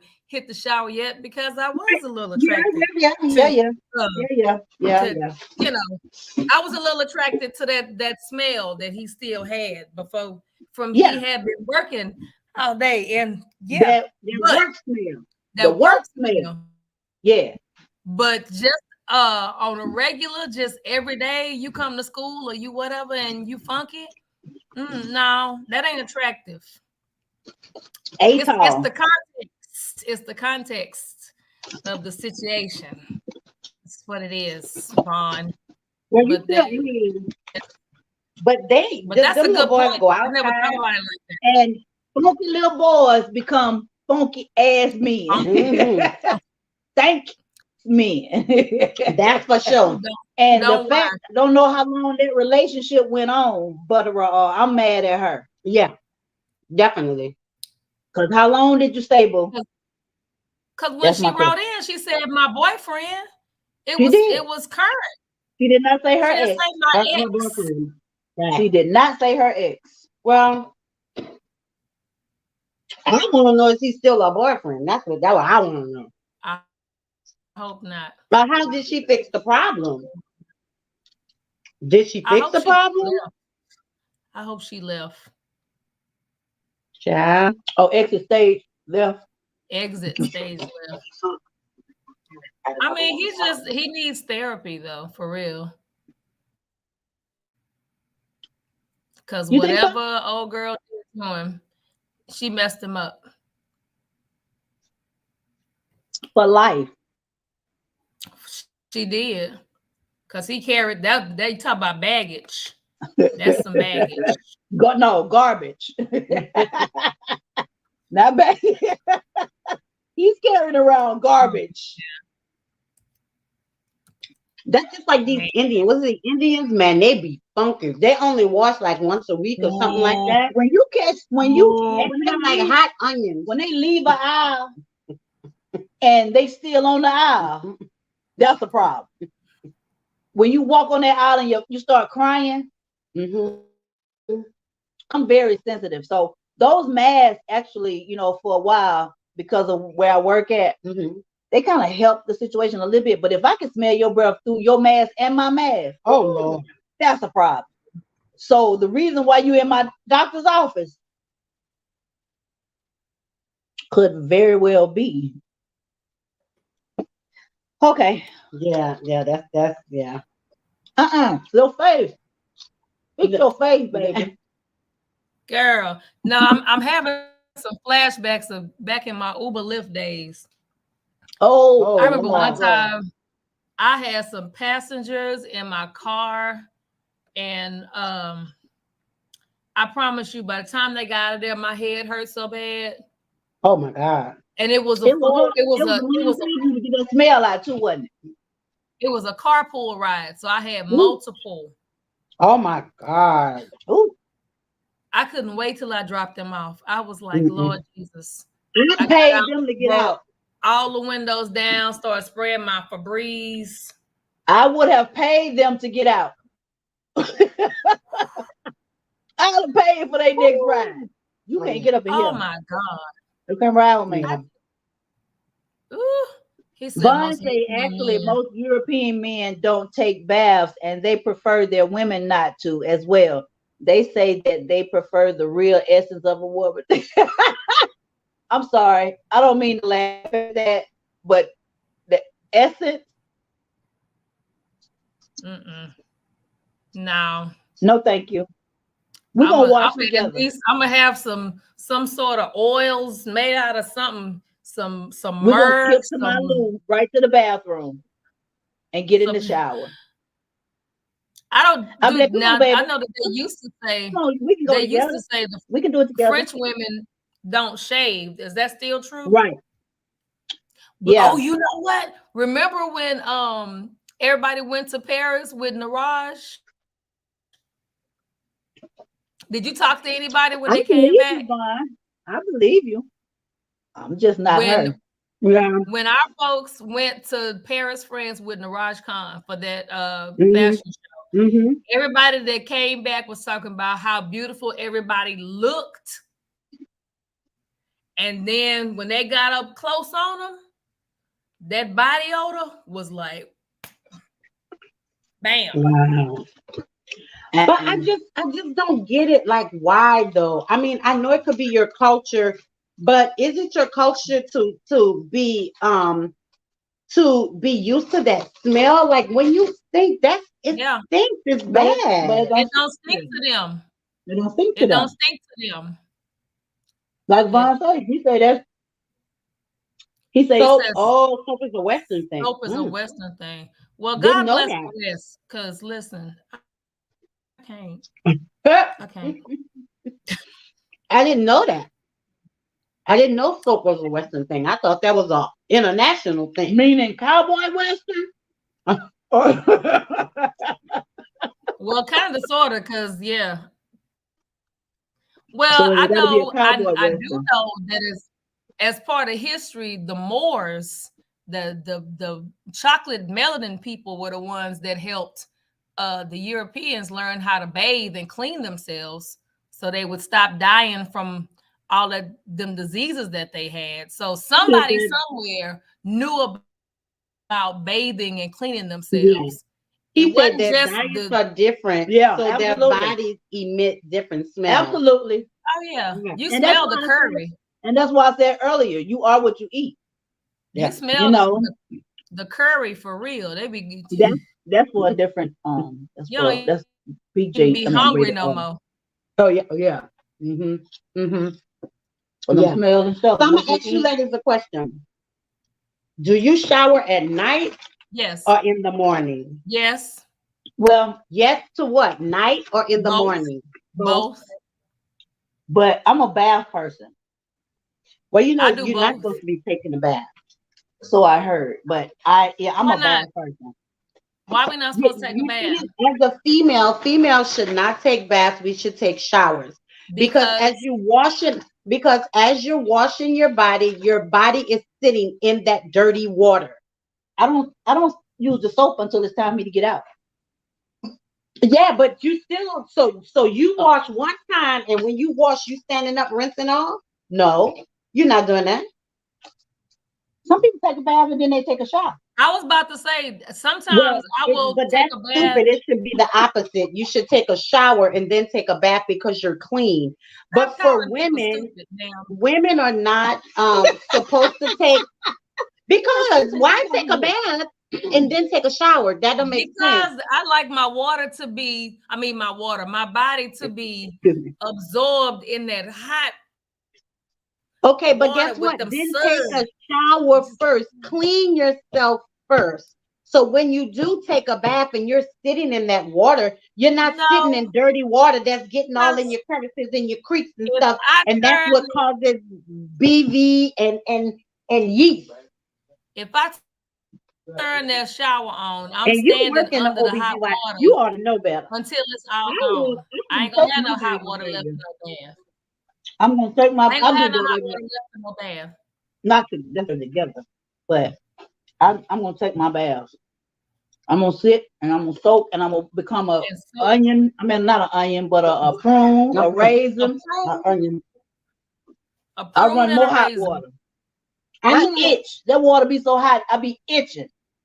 I know a lot of people that take their showers in the morning. I'm not a morning shower person because if I've been out in the street and Vine put something in the post house, celebrities who don't bathe daily. Well, we don't have to look at that. Celebrities who don't bathe. But when you've been out in the street, and this is what, and it was crazy because this is what my mom taught me. But my mom didn't take showers that night. She took her showers every morning, 5 o'clock, every morning. But when we out in the street, she don't want us on the bed. She don't want us sitting here until we go wash our tail. Yeah.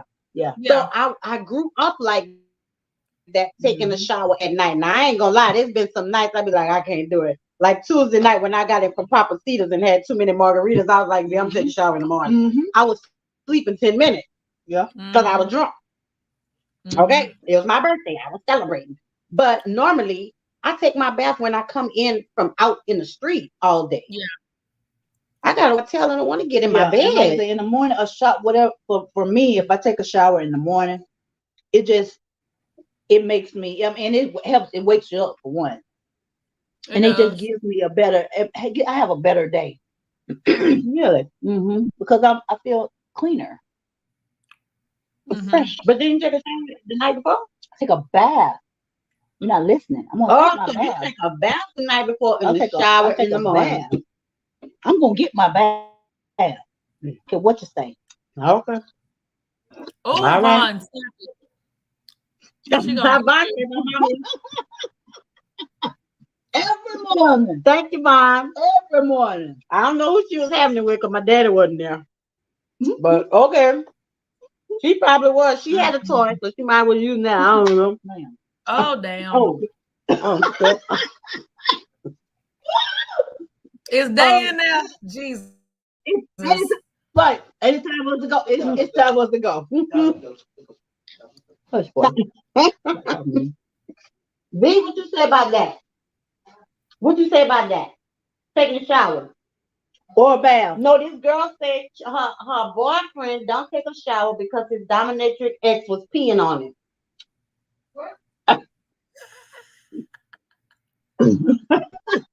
And he takes whole baths, but he still doesn't wash. He still smell like he goes in the bathroom and he let the shower run and he stand over the sink and he don't take a bath. But he say his dumbest mess in the world. Private area stink. So what you think about that? All areas. Huh? Well, she ain't got much to say, but yeah. Actually, he said he would not be my boyfriend. Yeah, and he wouldn't be my boyfriend. He wouldn't be my boyfriend. Yeah. At all. Because again, I wouldn't have told that because he'd had to be an ex if I was going to tell it. Because confirming that he's current means there's something wrong with you, ma'am. Yeah. Yeah. Yeah, she need therapy too. They both need therapy. Yeah. No, they need to wash. No, he need to wash. Put your ass in the washing machine. Not the washing machine. On the washing machine. Yeah, we're gonna do this last Reddit. We finished with that. Baby girl, you need to figure out how to get him to wash his ass. Okay, that's all we can say to you. That's all we can say. So we're gonna do this next Reddit that Nisa sent me. Nisa be sending me all kind of Reddits, right? Oh my God. So this girl said, my boyfriend agreed to babysit my son while I went to Atlanta on a girls' trip. He flew to Cabo and left my son at another woman's house. She texted me that she had my son and I had to cash app her $300 for babysitting. Also, this woman is pregnant by him. She says she need revenge ideas. So, for me, if I leave... Go ahead, baby. Go ahead. Go ahead. She got her hand up. First, why in the hell you leaving a strange man, a woman?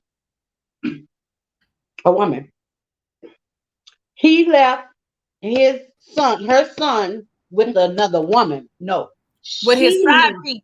She left. She didn't say. She said her son. She didn't say his. She her son. So, so first off, why are you leaving a stranger with your child? But I don't get that he's a stranger. I get that he's the dad. No, ain't no way. No, he's not the daddy. No, he ain't the daddy. He ain't. He could be a lot of boyfriend. But he ain't the baby daddy. That was her boyfriend. Right. You went on a girls' trip. Hold on. She left her son with her boyfriend. My boyfriend agreed to babysit my son. Yeah.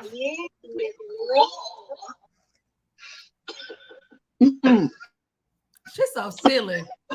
Oh, she's silly. I love her. Okay. So right. Yeah. So that's first off. Yeah. You left your kid to go on a girls' trip with a stranger. I don't care if he's your boyfriend or not. That's a stranger. These young girls be doing that, man. They trust folks Now too. say he's the dad. Yeah, Right. we got that So- now. So, Mhm. secondly, I agree with the babysitter. Yeah, run me my money. Run me my money. But why is she calling her? Because he left the baby. She didn't. That's her child, though. But She No, that's she her should've child. called the mama. She should've no, called the mama. no, I don't feel like she should have called She should her. have called the mama. No, I don't feel that way. So who I she feel supposed that to way. call? Him. Well, she had 2 reasons. It don't matter, but Yes, it he was, does. but listen, she left the baby in his responsibility, whether it's his child or not. He was irresponsible because he took the baby to another woman. Now the fact that she called the mama, I respect her for that. I got your baby. I Yeah, respect her so you can know, for that so because you can know your he baby is wasn't- safe. He left the baby, so he don't care about that little boy. He left the baby with another woman. Because for one, His that was side his side piece. piece, and Yes. she's pregnant with his child. Yeah. So he already knew that he knew her well enough to say Yeah. that the baby was in good hands. This little boy was gonna be in good hands because she pregnant with my child. So I agree with her. Yes, call his mama and say, "Look here, baby, I got your son. He in good FYI. hands, but I run me my money because I'm babysitting." Now the mama can get the money out the boyfriend if she want to Yeah. pay her back. But no, Yeah. no, she did right. I commend her. I commend her for calling that mama. Yeah, I commend her for calling that mama. And the fact that she called the mama means she know who she is. That part. Vaughn said if he's irresponsible, then the jump off can't rely on him for cash money. So the only person to call was baby mama. Well, I'm not but I don't know. I'm not gonna say that, but he don't have the money. That wasn't the baby mama though. That was the baby mama called the mother. The mother of the child. Yeah, right. The baby mama called the mother of the child to say, "Hey, I got your son. I'm babysitting. Run me my money." Because he done went to Cabo. So who he going on the trip with? Another baby mama? Another one. And another one. And another one. And another one. No. I don't know, y'all. I mean, I agree that she could have called the mom, but to ask her for money. I'm babysitting your kid. Yeah, but I didn't have to feed him and clothe him, and we don't know the time. She ain't buying that baby no damn clothes. She might have fed him, but she ain't buying him no clothes. She had to take her time. She might have had something to do. But see, she need gas. Now she got somebody else's kid. She got somebody else's child. That's not her kid. I think it's a lot to this that's being left out. She left to see a dudes in Cabo. Who? Oh, he's saying the mama. No, the baby's mama was here in Atlanta on a girls' trip, so she say. But dude went to Cabo. But her boyfriend, who she asked to watch her son, went to Cabo. Now it doesn't say who he went to Cabo with or why he went to Cabo. Right. So he left the baby, which she says with another woman, and then she said the woman is pregnant with his child. Yeah. So I think a lot is being left out of this story. But for me, I would have just told her that I have her son. And then once she got there, then we would talk logistics about, did you pay him? Because she might have gave him the money. She on a trip. And he on a trip. She stuck at the house babysitting. Run me my money. Now I don't agree with that. Run me my money. I thought it was her. Yeah, no, it wasn't her. But I don't agree with that because first of all, it's a lot to unpack. Right. Yeah. So for me, I think there's something missing from these stories. Hey, Charles, he said I can't hear y'all. I don't know why you can't. Yeah. Yeah. Bond You know, here, so I don't I was.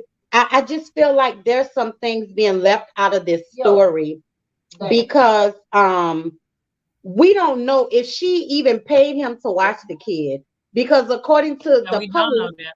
he's supposed to be with the child. So we don't know if she paid him to watch the child or anything. That's her boyfriend. She ain't paid her boyfriend. But you don't know that. You don't know what their terms are.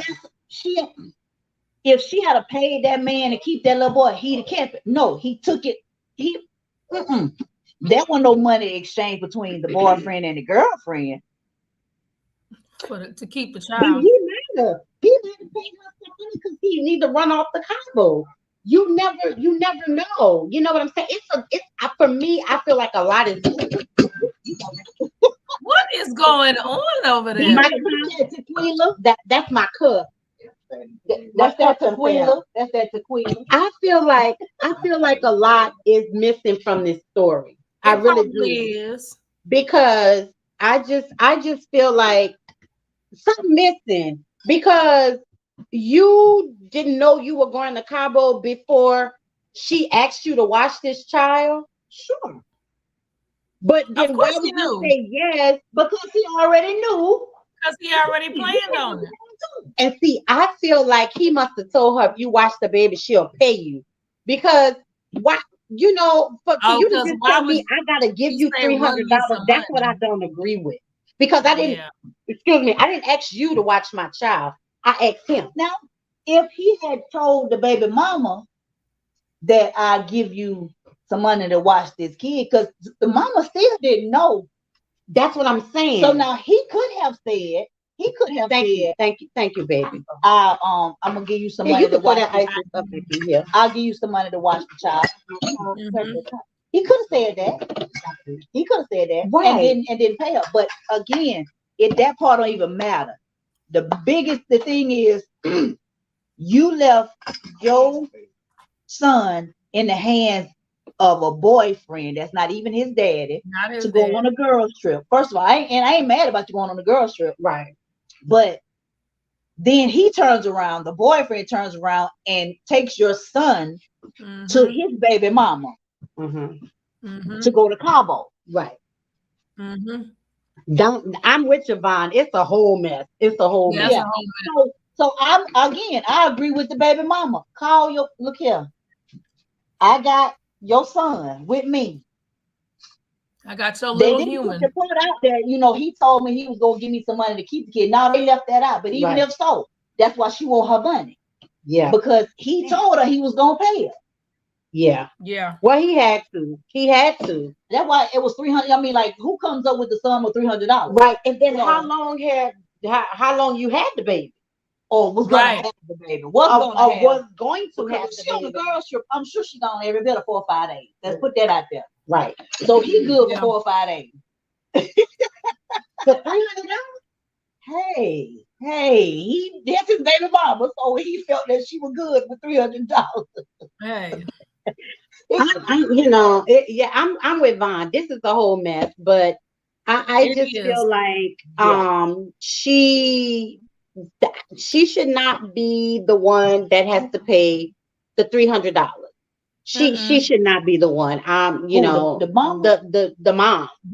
If he promised the baby mama the money, and if he promised her that, then give me my money. He ain't give it to me. I need my money, regardless. I don't care. This your child. Give me my money. So you feel like just because it's her child, she needs to pay? I'm keeping your child. But I didn't ask you to. You out of town. You didn't ask me to, but you would rather your kid be in the street somewhere? Where he gonna be in the street? What you mean? He could have dropped them off anywhere. Yeah, but then he going to jail. Oh, well, see, we talking about me having your kid while you out and your boyfriend. So the baby is safe. The baby is safe. Yeah. So I'm finna feed it. We don't know how many days again. Okay. So I'm finna feed them. I'm finna take them to wherever how old the baby is. We don't know how the baby is. We got Pampers, we got, so all that come into play. Right. And I need gas. I got transportation.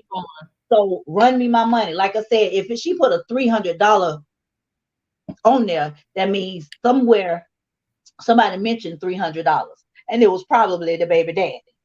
It's an expensive lesson to learn. Right. I need you to watch him for me, and I'm gonna give you $300. Mm-hmm. So that's how the number came up. But she figured, she'd found out that she went on Facebook and found out that the niggas in Cabo. So Facebook telling. Yeah. Well, if he's telling it on Facebook, yeah. And again, like I said, the fact that she knew mm-hmm. who the girlfriend was. Yeah.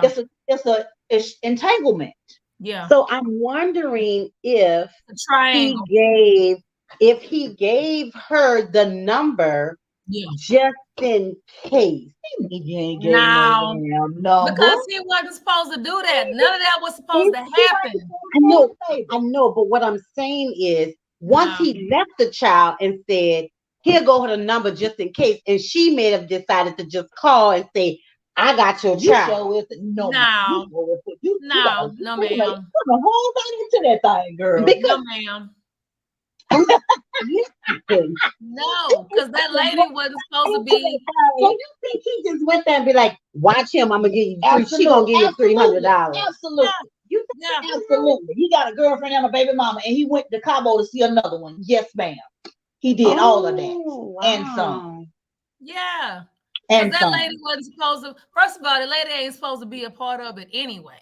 That is his side. The impregnated one. Is that what you're talking about? Yeah, the baby mama. Yeah. He's cheating on his girlfriend, and so she ain't supposed to be a part of the picture. No way. So ain't no just in case. Here go the number. No. No, I can see that with Ray Charles and Stevie Wonder's eyes. No, ma'am. She ain't even supposed to be there. Nobody's supposed to be here. Oh, did you get him? She's supposed to be there. You know what she told that baby? You know what she told? I don't know, y'all. That baby was. That's what she told the baby. So then, what happens if she don't have the $300? Look what Bond said. Look what Bond said. That can you imagine if she didn't pay and the jump off could have turned the baby into children's services? She could have. Yeah, or she still can, depending. Because when is she asking for her money? You know what I'm saying? He could be cited for abandonment. No. At the same token, nothing would happen to her. Because if she left that baby with him, he would go to jail, not her. Yeah. She would too. Why? Somebody would. Because you left your child with supposedly a responsible adult. He's a boyfriend. It don't matter. He's a boyfriend. He ain't even the kid's father. He's a boyfriend. How long you been knowing this man? She could have been knowing him 24 hours. 6 months, I bet. 36 hours. Now, you know you ain't gonna leave your child with nobody you've been knowing for 24 hours. I wouldn't. She left him for 4 days. I don't know. She went to go get him. That's what he just said. Yeah, that's what we were talking about, what you said. Yeah. Mm-hmm. Yeah. Mm-hmm. I don't know. It's wrong. And like I said, the only person is the kid. And like I said, I'm my hats off to the baby mama.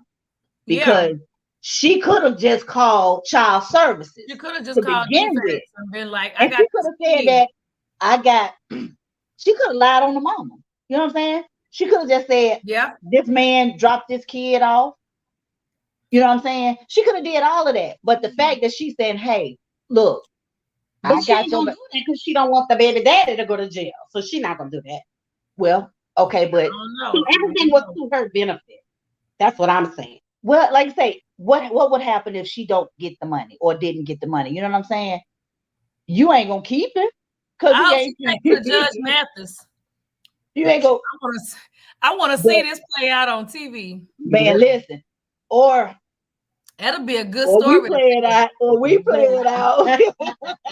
We have our own little judge. We play it out, but yeah, that's that was wrong on all sorts of. But like I said, I commend the baby mama because and see, it involves it up a little bit that he could be cited for abandonment, and that's what I'm saying. It wouldn't be on her because boyfriend or not, whatever, he agreed to watch the child. She's still gonna be looked upon. She's still gonna be frowned upon because you left. So. Yeah, because you left. I don't care if it's her boyfriend or not. Like I said, we don't know how long he been her boyfriend. You left this. You left your baby with somebody just to go out. Yeah, you left your kid. This ain't his child. That ain't his child. It matters whether it's his child or not. It does. It matters. You're right. It did matter to him. That's why he took him to somebody else because he wasn't finna babysit. Yeah, because he didn't care because he was literally babysitting. He wasn't keeping his child. It was already planned. When they already sat and planned, he knew she was gonna have that trip. And hell, I mean, we can dig a little deeper. They may have planned it together and just say, well, the boyfriend and the girlfriend. Hell, they could have said, well, you going on your girl's trip. Hell, I'm going with my boys. Who gonna keep the baby? Well, shit, I ain't finna keep it. Well, you better keep it with her. I'm gonna take more to the baby mama house. Who knows? Because both of y'all out of state just so happen at the same time. Yeah, well, he wasn't supposed to be gone. Huh? Yeah, he wasn't supposed to be gone. Right. But again, he knew her right hand and her left hand, so he played on it. When she told him about the trip, he scheduled a trip himself. Yeah, but she didn't know about it though. Yeah, you talking about the girlfriend? Yeah, she didn't know about it. Yeah, you got to have a passport and everything to go to Cabo. Both of y'all go. Yeah, exactly. Both of y'all go at the same time. He looked like shit. She ain't gonna leave me. Okay, yeah, I watch. But why not just say I can't do it or I don't want to do it? Because there's no answer to that part. Because he's an asshole. Pretty much. That likes to cheat. He likes to cheat, and so do you really think he went to see another woman? Yes. That's what he's doing, but I'm sure you come on now.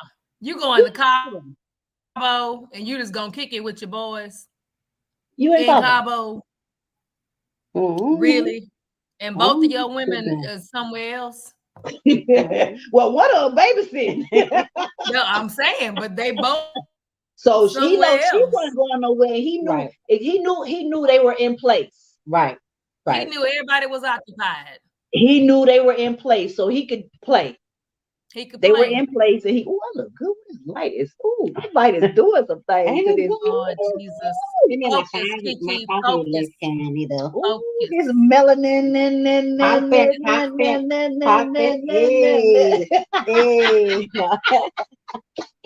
But I'm over it. I wouldn't give him no 300. I'd be like, baby, look. Well, you see, at the end, the girlfriend is looking for revenge against the boyfriend. I wouldn't even let it go. Waste my energy for no revenge. Just break up with him. There is no revenge. No. He's already there's no revenge. Yeah. Let that go, baby. She mad because he took her child somewhere. You got your child. Yeah. Your child is safe. Mm-hmm. Let him and that incident go. Yeah. Oh well. I tell y'all, watch who you leave your kids with. Make sure that they're reliable, responsible adults. Yeah. Don't just believe in your turn everywhere. I used to go through that with my sisters when they first started having their kids. This was before they got married and stuff. They would leave them with friends. My friend got the baby, and I would literally be like, just bring the baby over here. Just bring them, because ain't no telling what somebody would do to your child. And what's going on in their household. And what's going on in their household. I used to tell my daughter that.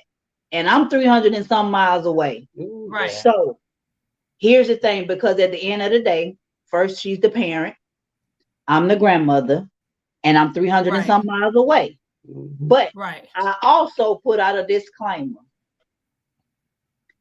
Don't let nothing happen to my grandchild. Ooh. Period. So I can't run your house. I can't run who you leave your, that's your child, but that's my grand. Right. And I don't have a problem with hitting that highway. So at the end of the day, I don't know these people. You come where he was such and such. Who was that? Who was okay? Who is that? Right. I said, okay, I'll tell you what, we're not gonna argue about it. Nope, we're not gonna argue about it. Don't let nothing happen to my son, my grandson, in somebody else's presence. Somebody else's care. Somebody else's care. Yeah. No. Yeah. In their care. Yeah. No, ma'am. Because I'm not. There are no excuses. If there's no oopses, I'm sorry. I didn't mean to. Because look at all these court cases that popped up definitely last year of these people, and it was boyfriends babysitting these toddlers, the children of their girlfriends, not their kids, and getting frustrated because the kid, cried or whatever. Yeah. And they end up killing the kid. Yeah. And of course, you in court, you getting sentenced to life, sir. And it's I didn't mean it. Yeah. Yeah. Yeah. You have to watch it. Yeah, I mean, I guess, like I said, you just have to be careful of, and I was always careful who I left my kids with, because I know what I went through as a kid, and that's a topic for another show. But I was always careful who my kids didn't go nowhere, especially my baby boy. He didn't go nowhere. My oldest, he might have went down by his grandmother, but other than that, they wasn't sleeping at nobody's house. It just wasn't happening. Nope. I had one household I could go to, and it was my cousin Yolanda's house. Yeah, we did family things. So if everybody wasn't there, it was where the whole family go. And we have fish fries and car parties. How we and do stuff like that. So the children were in one room. The adults were in another room, so we was able to check on our children. You know what I'm saying? And then when I started having kids, my kids, we didn't do sleepovers. But these days, you got to watch the children with the children. You do, okay? You got to watch. It ain't the adults always the adults anymore. Now you have to watch the kids with the kids, because you don't know what these kids are seeing at home. That's another topic for another show. Yeah. Yeah, but you just can't leave your kids with anybody, and that's with family, friends, boyfriends, girlfriends, even husband and wives. Because you gotta, my thing was, it ain't that much out in the damn street to where if you can't find nobody to keep your kid there, you won't go. That's it. Stay at home. Stay at the house. It ain't meant for you to go. Right. If you got to bounce around and keep trying to find somebody, then it ain't meant for you to go. Yeah. But then, they become frustrated because some of their young parents, and you take it out on the kid. Yeah. Because you can't, that kid didn't ask to be here. Yeah. Thank you. That kid did not ask to come here. So you mad and pissed off because you trying to live your best life still, and you got babies at the house. No. Yeah. No. Yeah. Just, Vaughn, this is a great show, very interactive and informative. I just want to say this. Today's modern man needs to be retaught. We need to find a new outside point of reference, something that will force us to be better men ourselves, better men for ourselves, so that we can be better fathers for our children and better husbands to our wives. You better preach, Vaughn. Civilization class is definitely a must to ensure the future of our race and kind. Have a great night, ladies. Well, go ahead on with that. Absolutely. We got your back. Go ahead and start it. Yep. We got your back. Absolutely. Yes. Definitely. We need to get that done. And we need to get you on the show too. Yep. But that is so true. And it's not even the modern man, it's the modern woman too. We need to be taught as well. Because the women today are not like us. And we talked about that on the last show, how we were raised and how things were so different when we were raised. And today's time, the younger generation that are their grandmothers at 29 and 27 and 27, I was just having babies, but their grandmothers at that age. And Von, I know you had to go, but if you're still on for just a minute, we talked about this last week. Really, Saga? Yeah. I'm late, but what up, Zoe, baby? What up? We talked about this last week, how when we were coming up, we had a village around. Today's time, they don't have that. So yes, you're absolutely right. Our shows are always very interactive. We always have people on asking questions, putting their comments in.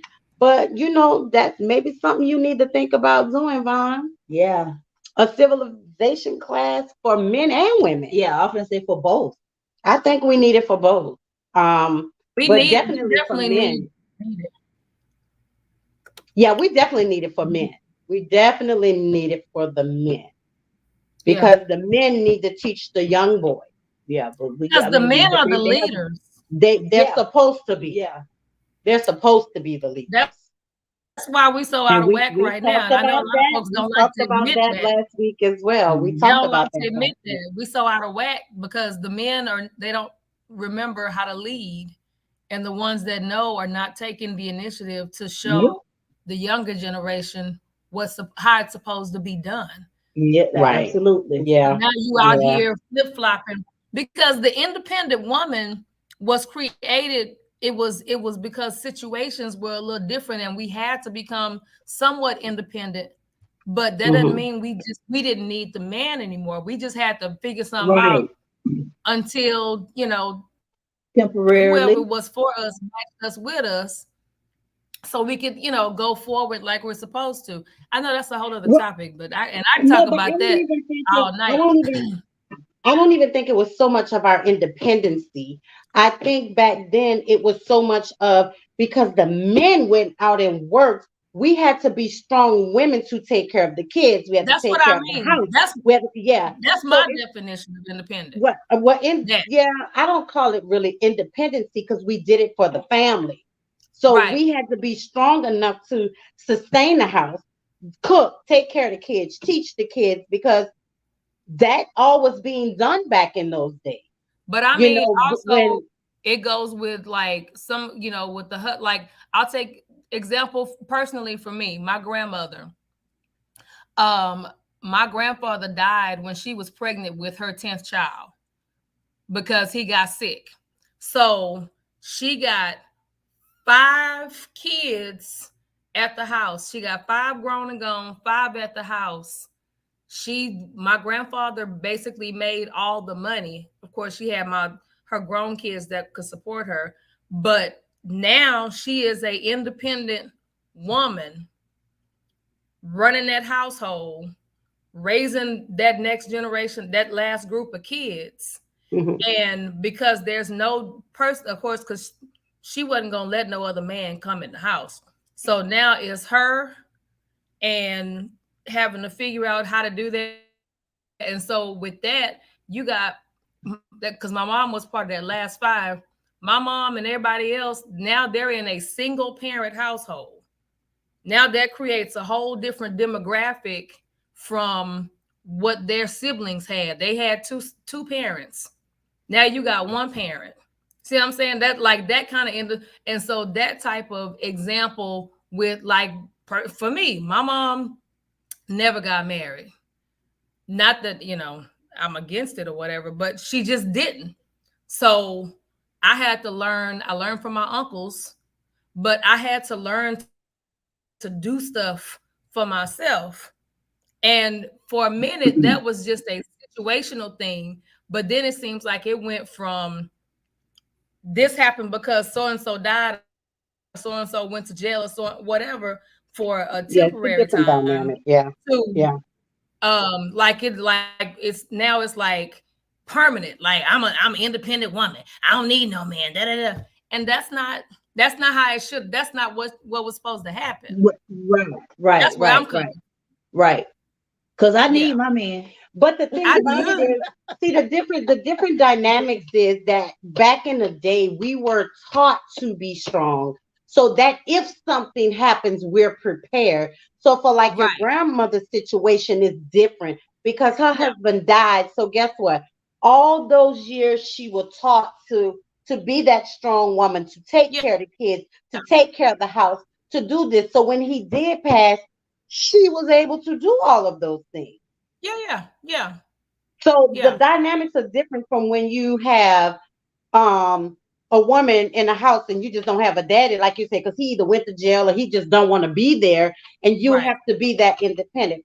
Saga said, I don't think that it's the initiative isn't being taken. Society changed how we raise our kids. A lot of fathers in our generation and the one before us in jail and on drugs, probably drugs. On drugs, took the father's role and placed it on y'all. Then you factor bad advice from other women, and you have fathers not allowed to be a part of their child's life. Then catch the blame when these young men aren't shown the way properly and resort to the streets, gangs, etc. Yeah. That's a part of it too. Yeah. It's like it's all one big ugly mess.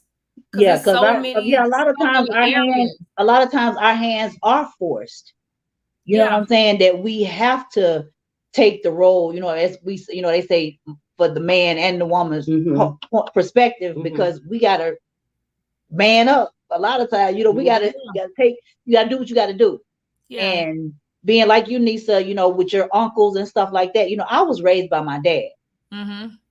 So, and there's a difference between just being a man and being a man's man. Mm-hmm. You know what I'm saying? And that's when we see what our fathers, the real men, have done and provided for the family. Yeah. And he tells you, what I'm saying? Hey, this is what, and he said, my daddy said, don't take no wood nickels. Right. And if y'all know what a wood nickel is, then he said, don't take no shit. Right. You know what I'm saying? Right. So you were raised to change a tire, know how to change a tire or check your oil or certain things, you know what I'm saying? We can place it because it's always, well, that's a woman's job, but that's a man's job. No, that's a job. It's like you have to be able to do just in case. Yeah. If your man is there and it's your man's man, then he's not gonna let you go up under that hood. Right. He ain't gonna let you do. He ain't gonna let you touch that. Right. But the fact that if I'm out here stranded and he can't get to me, I should be able to jack that up. You know what I'm saying? And it feel good and confident about that I was raised that way. So yes, it's society, but it's also in our upbringing and how we were raised. Right. You know what I'm saying? Bond is back. Right. I thought you said good night, Bond. He said female independency is a fallacy. The Black woman has always been liberated. And that's what I was saying. Oh, that's true. It was when our women was tricked into joining the white women's push for independency from our own man. Our women got caught up in their went to Black family structure. Went the Black family structure. Caught up. And there went the Black family structure. Yeah. I want to go back to what Saga said as far as the women and how, if things don't work out when they're I have to say this because my wife works for child support. So I have to say this on his behalf. And what he's saying is a lot of these women don't want the men to be involved when they want to be involved in a child's life. Mm-hmm. So because you're still mad at him, and I think it's unfair, and it takes away from the child. And then the men that they're with ain't worth a damn, so they ain't really teaching the boys what they need to be taught because they don't want to be bothered because they really ain't their child. But then they want to fuss because the men don't come around, but the women don't want the man to come around and be a daddy. So I agree with what he's saying because I hear it. Yeah, they want to go to Cabo. But then, Vaughn, what you were saying, that's what I was saying as well. Black women have always been liberated. From the beginning of time, we've always been liberated. Even when we was getting beat, they were liberated. That's why they want you to hush. Because they used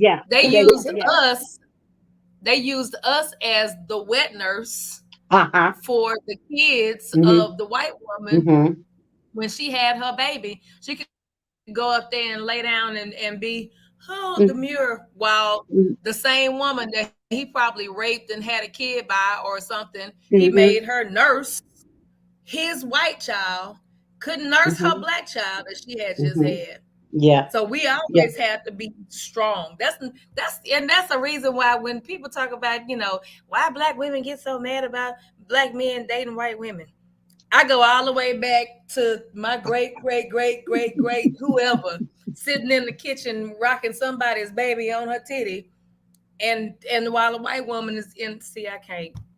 Okay. But I go on a tangent. I can't.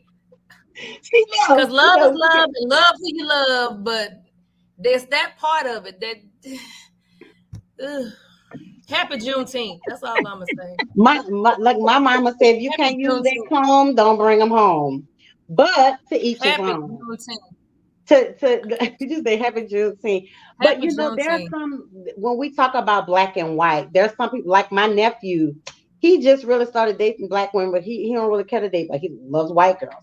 V's brother, he likes white girls. He's married to a black woman, but he used to like white girls. And his thing was because black women are too mouthy. Like, we're not supposed to have an opinion. He was around. Right. And that's the other thing. They have opinion.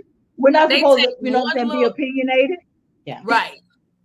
They take one little example and apply that to everybody. Just say you like what you like. You know what I'm saying? Just chalk it up to you like what you like. Yeah. And that there be it. Don't make an excuse for me. Yeah.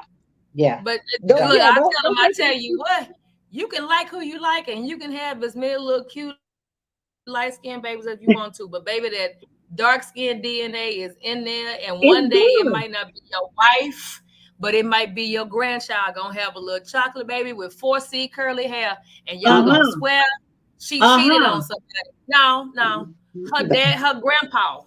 Yeah. They rest around. This baby looks just like its great grandmother. They rest around, baby, and they got it. Rest around. Yes. Yeah. I don't care what you do. All I can say is we can try to change things. We can try to do all of this, and we can try to. We can put it out there, but is it going to change? I don't think so, because it hasn't changed in all these years. And things are constantly changing because now the younger kids are making their own rules. They're doing their own thing. They ain't even nowhere near where we were. So my mom always said, Christian people, spiritual people always say, till you reach one, you've done a lot. They don't care. They just don't. They don't care. They live by their own rules. Yeah. By their own rules. They live by their own rules. The only thing that I would like for the younger generation to do, though, is know the history. Like, it's cool. I'm glad that they're to the point to where they don't care anymore. And they're going forward. And even the little white kids are bucking against their parents about those. Oh, it's like, what are you doing? What are you saying? That's not correct. Yeah. But know the history. Don't go forward in ignorance. But they have to find somewhere to get the history from. That's what I'm saying. Because the schools aren't teaching them the correct history. Got to hit them museums. That's a whole nother show right there, too. Got to hit them museums. They're not teaching them the correct history. Yeah. Yeah. Because it's out there. Hit the libraries. Yeah. But then you have to have an interest. See, right now, they don't have an interest in nothing but them goddamn cell phones, the computers, and the video games. They don't have an interest in our history. And they've taken so much out of the schools till they're not learning anything. They're taking everything out of the school. Especially here in Florida. Vaughn said, we have been taught a steady stream of Black self-hatred, and we try to justify wanting to be with someone other than yourself.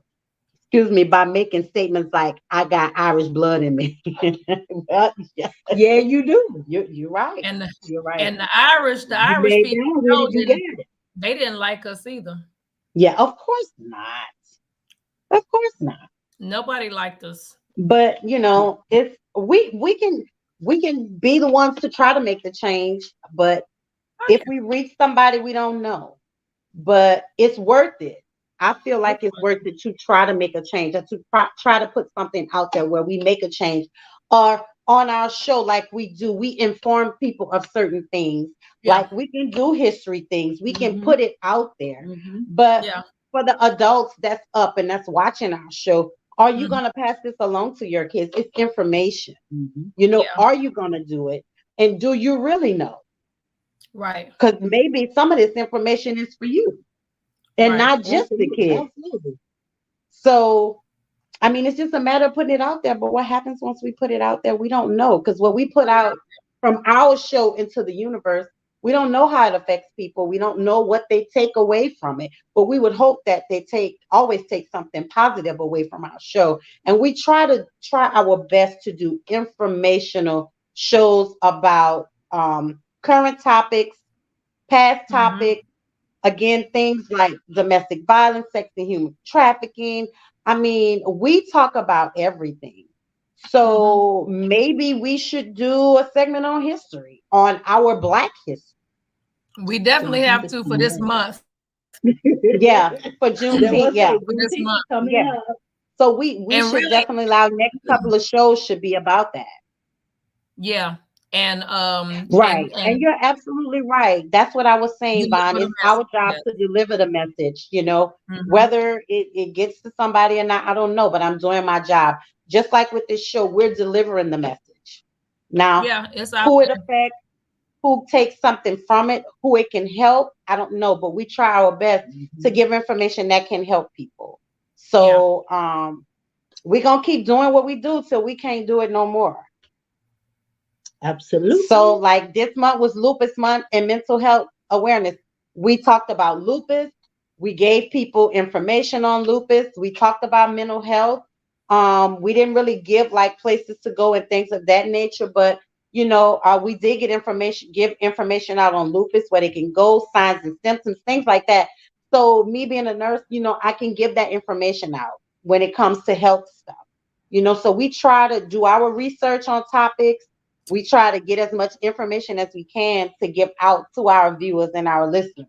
Yeah. So we're going to continue to do that. Like you said, we're going to be the deliverer of the message. Yep.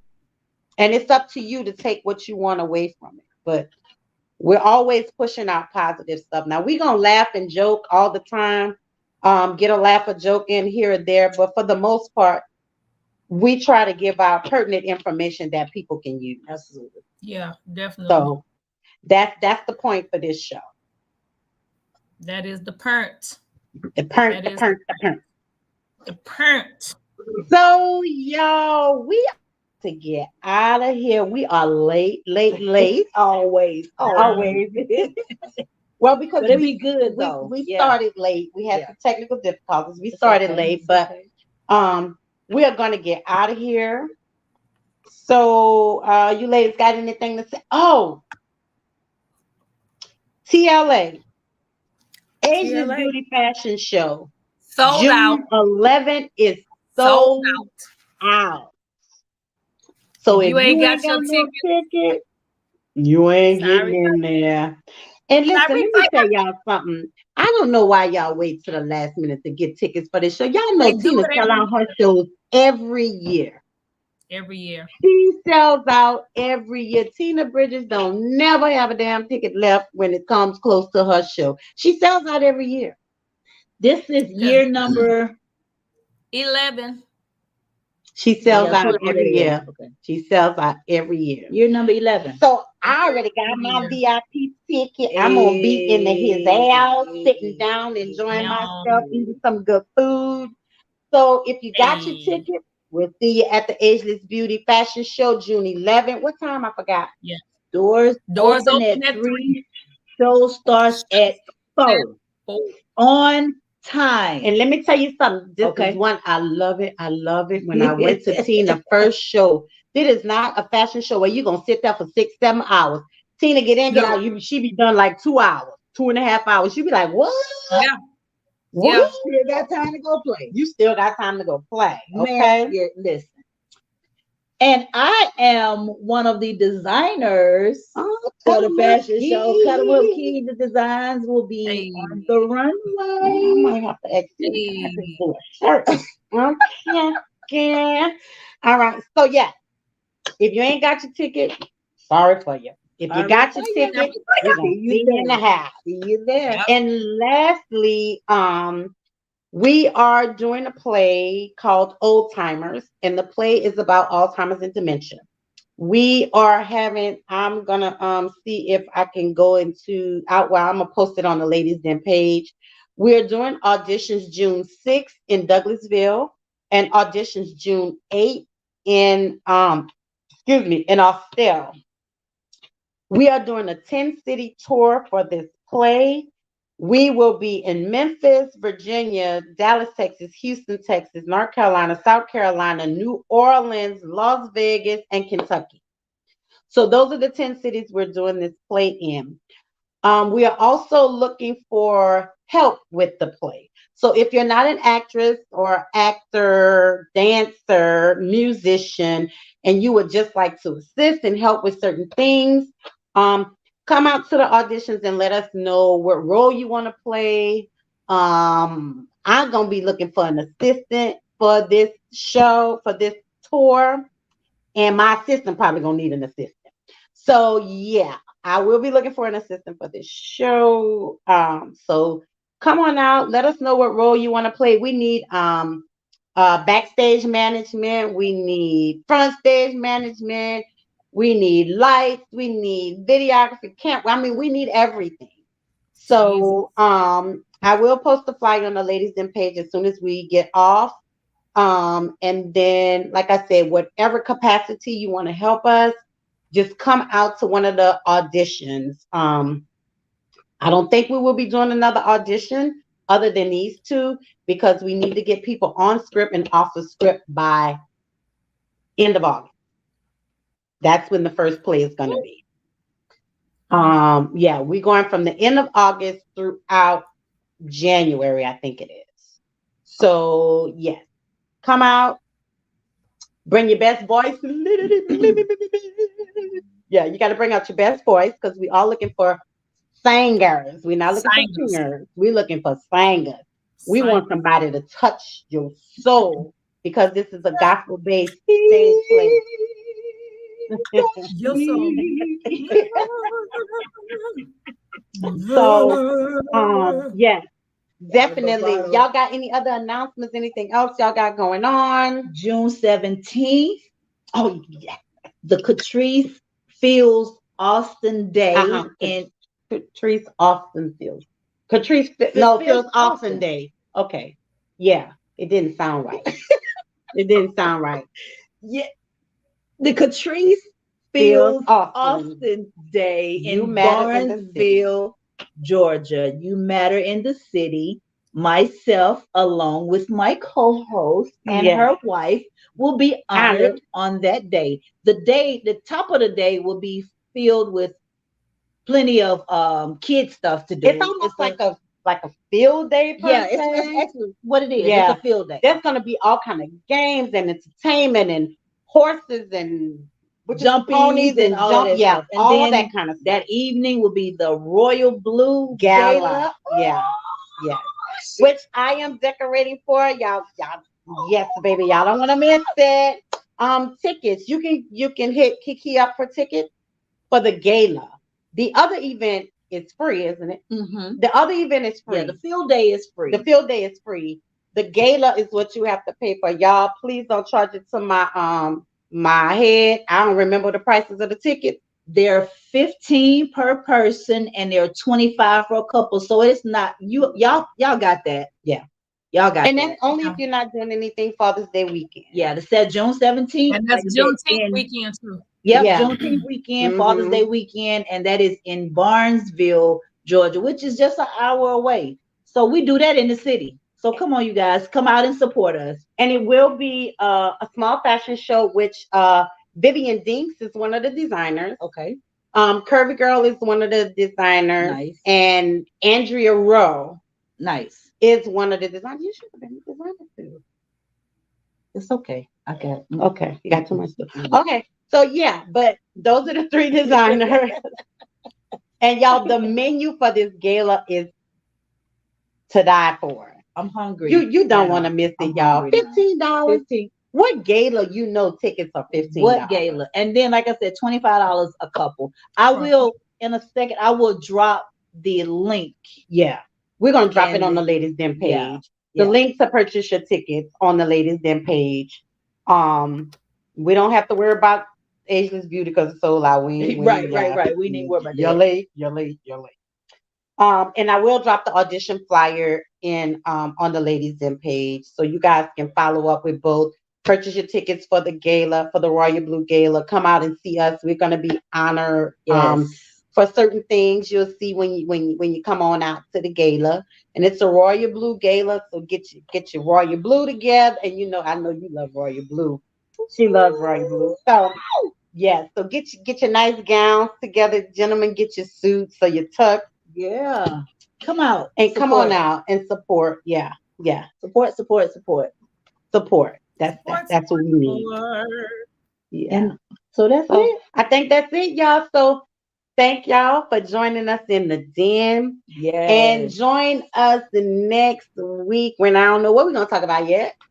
But we'll figure it out. If y'all got some topics y'all want us to talk about, hit us up. Hit us up in the den. Also, remember to follow us on Facebook at the Ladies Den, Instagram at the Ladies Den 23, and then on YouTube channel at the Ladies Den Podcast. Yes, yep. So please subscribe to our YouTube channel. Make sure you follow us, like, share, follow us. We got some good stuff coming up. Got some great topics coming up, and of course, if y'all know us, y'all know we always doing something. Always doing something. So something. So we gonna get our little theme song on, and we gonna get on out of here for the night, and we will catch y'all next week in the den. Lady K, are you ready? Kiki, are you ready? Hey. I'm ready. It's Thursday night. They at the game. Wait, I can't get it. I'm going the wrong way. Wait, is that way? Wait. No. It goes that way. Wait. Okay. Look, let me go cabbage patch on now. To your heart's content. Because it's truly a blessing. My name's Saga Boss, and I approve this. Amen. You are out there to the ladies den. Yeah. We finally got our song, y'all. Finally, thank you. Oh my God. To the ladies den. Yeah. 7 to 9 p.m. Eastern Standard Time. Tell them Saga sent you. Good night. Oh, peace. Peace out, y'all. We'll see y'all next week. Blessings.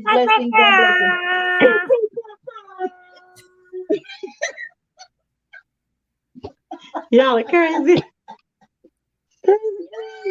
Bye. Bye.